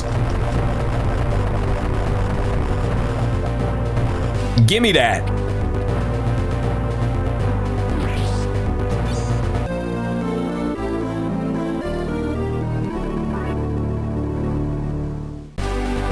This does drag a bit. That's what I'm saying. Like, this part of the game, they had one of two options. Either make it to where this part doesn't go on for an entire hour, or make it to where there's a New Game Plus, even if it's not New Game Plus in that you keep all of your items and your equipment and you start from scratch. A New Game Plus where you don't do this part, right? Where you defeat Mother Brain and then that's it. That's the end of the game.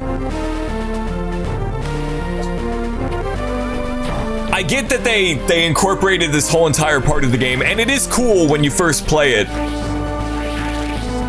But then, you know, you replay this game as much as I have, and it just gets a bit tiresome.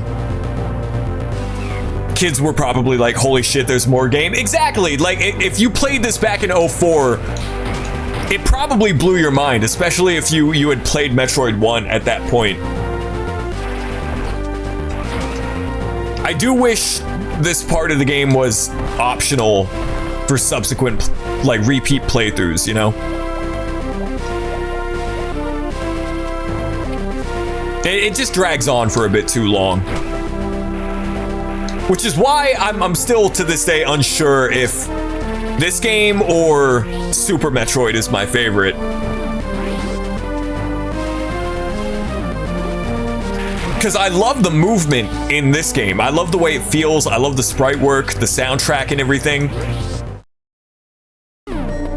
But this part at the end of the game kind of kills repeat playthroughs for me, and that's a huge part of the Metroid gameplay loop, is replaying the game. I still love this game. Like, this is... It's a toss-up between this and Super Metroid for my favorite Metroid game, but... this entire part at the end here, even when you get your suit back, like, it is satisfying to destroy the space pirates after you've been running away from them, but it does drag. Why not play the NES version or some fan remakes a la AM2R? I don't play the NES version because I don't like it. Maybe someday I will like it, but as of right now, May 2nd, 2026, 1:38 EM EST. I don't like Metroid on NES. As for fan remakes, what fan remakes? This is an amazing remake, barring this part of the game.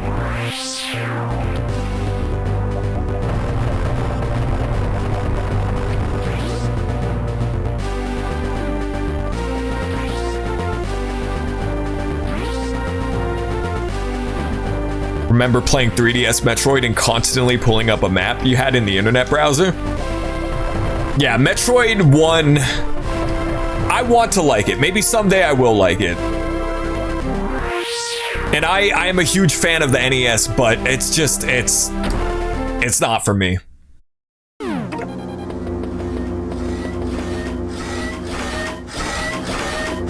I love this game. I really do. I don't even hate this part at the end. It's just, if you've played it, if you've played this game as many times as I have, it's a bit tiresome whenever you replay it.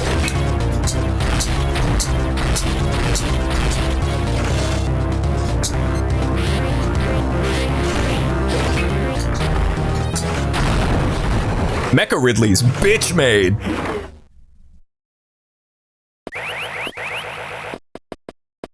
You intentionally didn't buy the Game Boy version of Metroid 2 since you know a 3DS remake exists. Metroid 2 holds up! Even if it's the original Metroid. Like a Game Boy Metroid 2, rather. It still holds up. That was nothing. On the harder difficulties, that fight is a pain in the ass. But on normal mode, which is the mode that we're playing on, just default normal mode, it's no problem. But on hard mode, that fight is a nightmare.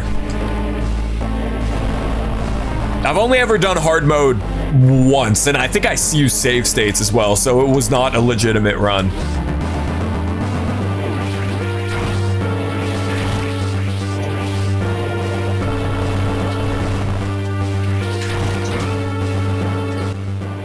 All right. What is the quickest way down there? This way.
Come on, you gotta get moving, bro. We gotta go. Blows up.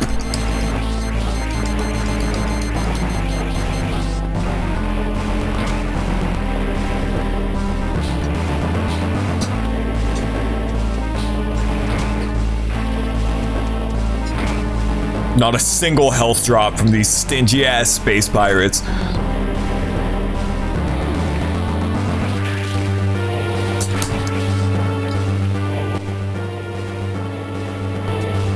All right, hopefully I don't get killed.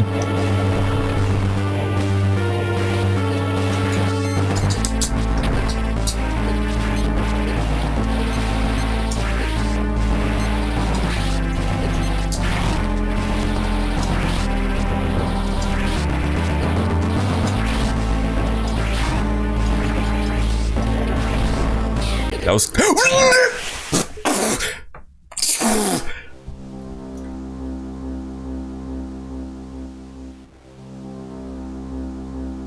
Okay. Okay. Okay. Alright, sure. Yeah, sure. Alright. Sure, yeah. Yeah. Sure.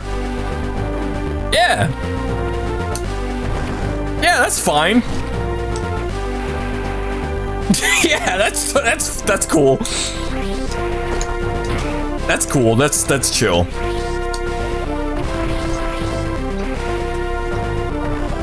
I'm okay with that. I'm fine about that. That's fine. I'm totally cool about that. For those of you who haven't seen this game before, I was 3 pixels away from finishing the game.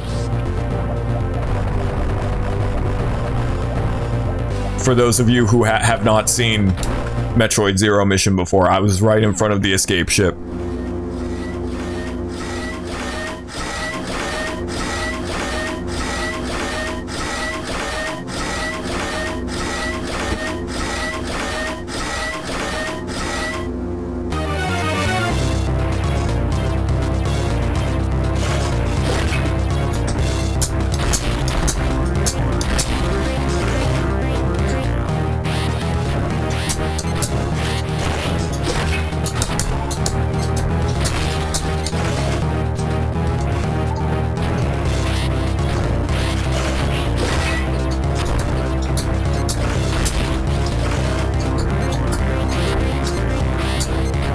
And now I'm beefing the easy-ass Mecha Ridley fight? What are you doing? Okay, just die. What is this run? What are you doing, Wyatt?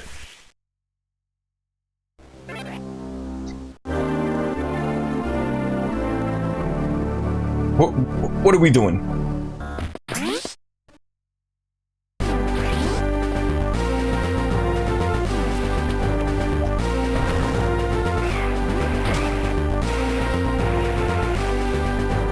Get him next time. Talk shit, get hit.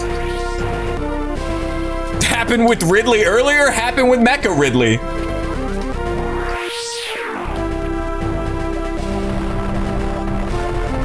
Ridley didn't kill me, but he got close. Mecha Ridley is, got the KD going.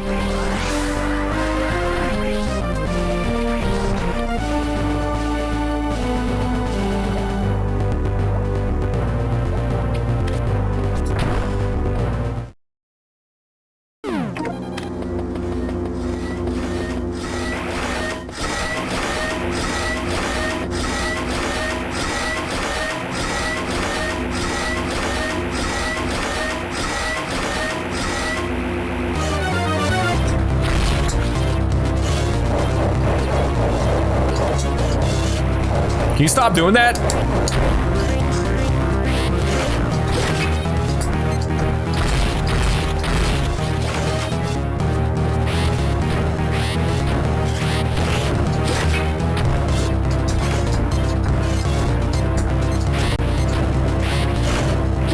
Why am I sucking? Why am I sucking all of a sudden? We one-shotted that. We one-take Jake this earlier. What's happening?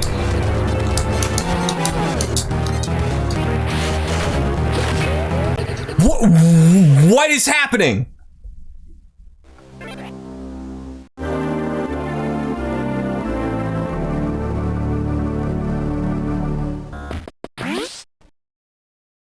He took it personally.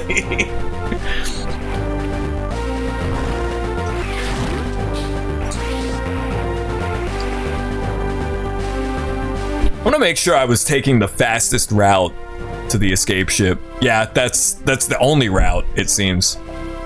Okay.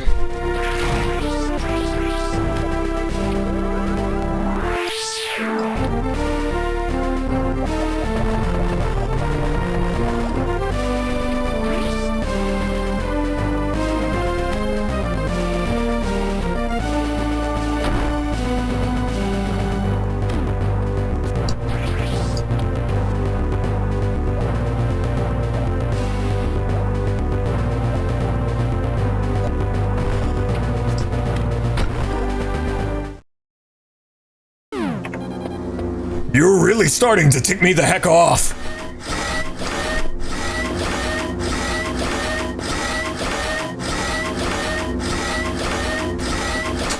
I'm gonna hit him with the optic blast real quick. Optic blast! Optic blast! Optic blast!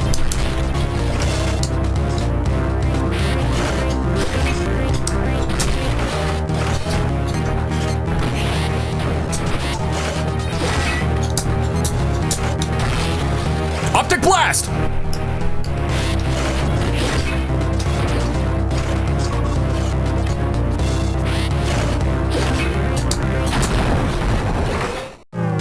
Made you really happy when Ridley had a color based on this boss in Smash Ultimate. It felt like a deep cut.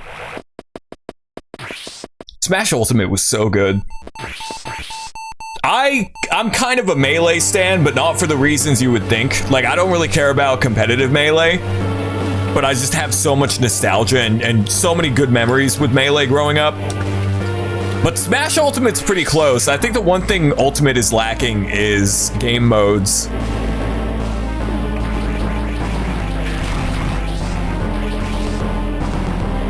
My love for Melee is just, it's a good-ass game that I grew up with, and I have rose-tinted glasses for it. I don't give a singular fuck about competitive Melee, but Melee is good vibes. Melee has cool vibes? Absolutely, yeah. Can I save again? Can I refill my super missiles? No? What if I ask pretty please with sugar on top? Because these stingy-ass space pirates aren't giving me anything.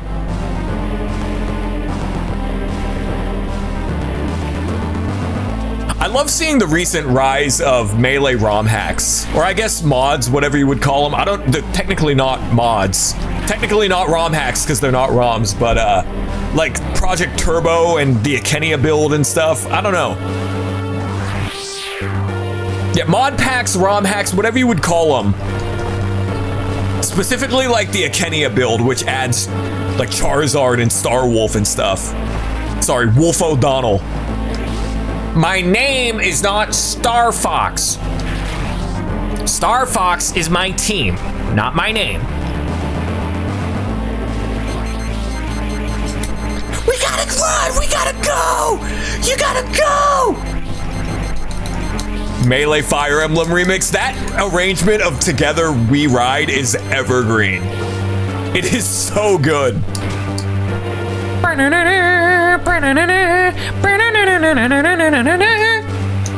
It's crazy that they were gonna remove Marth and Roy during development, like when they were localizing Melee. Because I remember unlocking Roy and Marth and being like, I have no idea who these guys are, but these guys are like cool as fuck. I have no idea who these characters are, but they're cool as hell.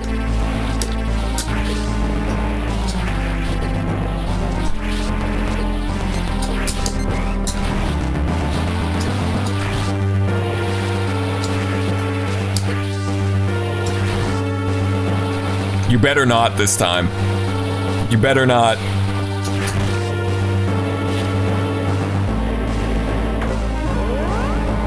That took way longer than it needed to be. So I shot for 2.5 hours.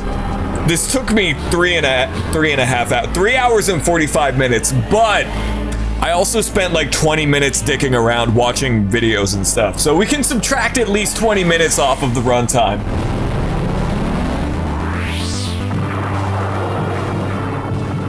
Hooray.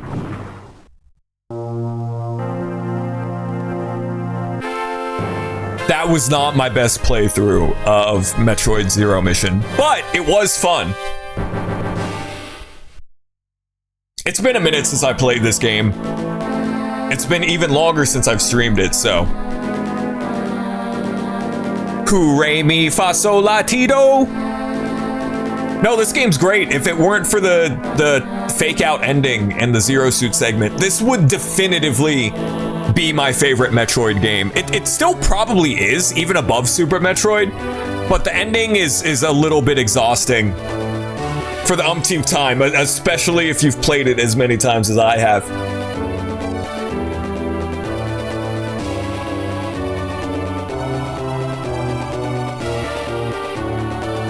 I still need to get around to playing Metroid Dread. Metroid Dread is already 5 years old and I have yet to play it. People speak volumes about Metroid Dread though. Like some people say it's even better than Super Metroid, which is pretty high praise. But I'm gonna get around to that in the near future. I've heard Metroid Dread is very good.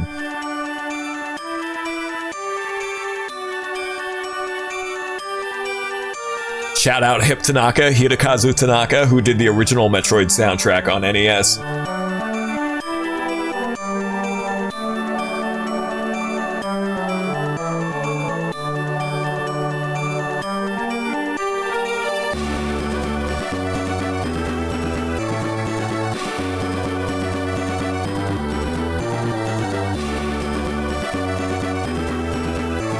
Do you think that's Mike Fukuda, or do you think that's Mike Fukuda?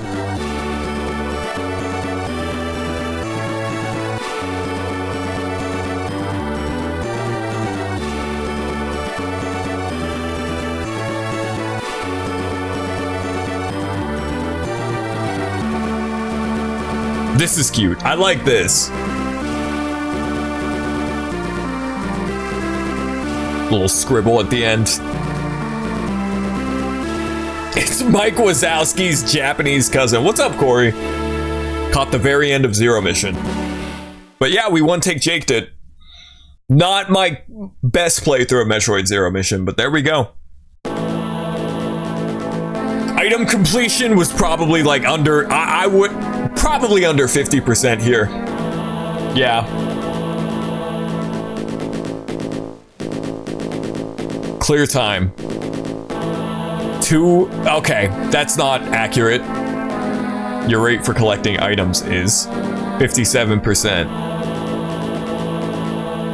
I don't think I've ever 100%ed a single Metroid game, because there's always missile upgrades and power bomb upgrades that I just miss. Dread is pretty good, but I don't know about it being better than Super. I'm interested because I need to get around to playing Metroid Dread. It's almost 5 years old now, and I still haven't played it. But I've heard good things. It was made by Mercury Steam, right? The guys that made the Metroid 2 remake on 3DS.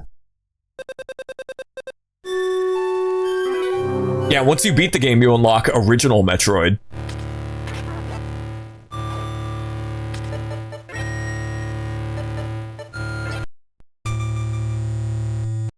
Interesting that they re-released Metroid via the classic NES series anyway, when you can play it here after beating the game.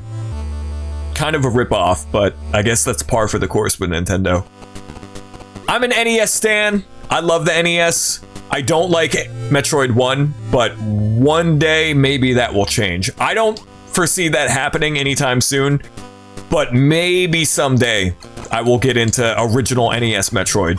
The same way that I got into Zelda 1 and Zelda 2 and Castlevania and most of the NES library I grew to appreciate as an adult. The 2-hour time probably doesn't count pauses or cutscenes. Probably. Even then, I feel like 2 hours is pretty generous considering this took me about 4 hours. But there you go. That was Metroid Zero Mission. Little one-take Jake playthrough. Not my best playthrough, but that was a lot of fun, and we had quite a few people here for it. Missed the GBA boot up noise one more time. Iconic. Iconic. Legendary. I just miss the GBA in general.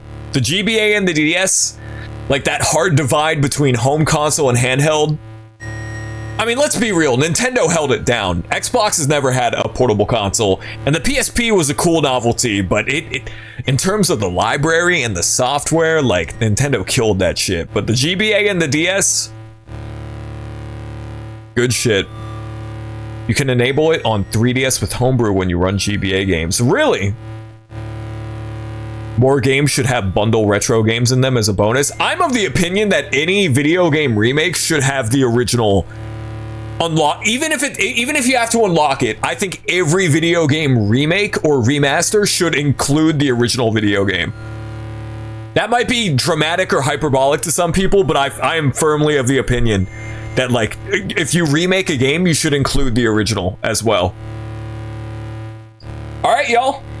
I think that's going to do it for tonight. This weekend, Zelda 1 Redux, which is a ROM hack of Zelda 1 by the guy that made the Zelda 2 Redux ROM hack. We're going to one-take Jake that. I love Zelda 1, and I'm excited to check out that ROM hack. And then I think we're going to do Sonic R Sunday this Sunday. So yeah, thanks for tuning into the stream, everybody. Hope you all have a good rest of your weekend, and I will see you all tomorrow. Bye-bye.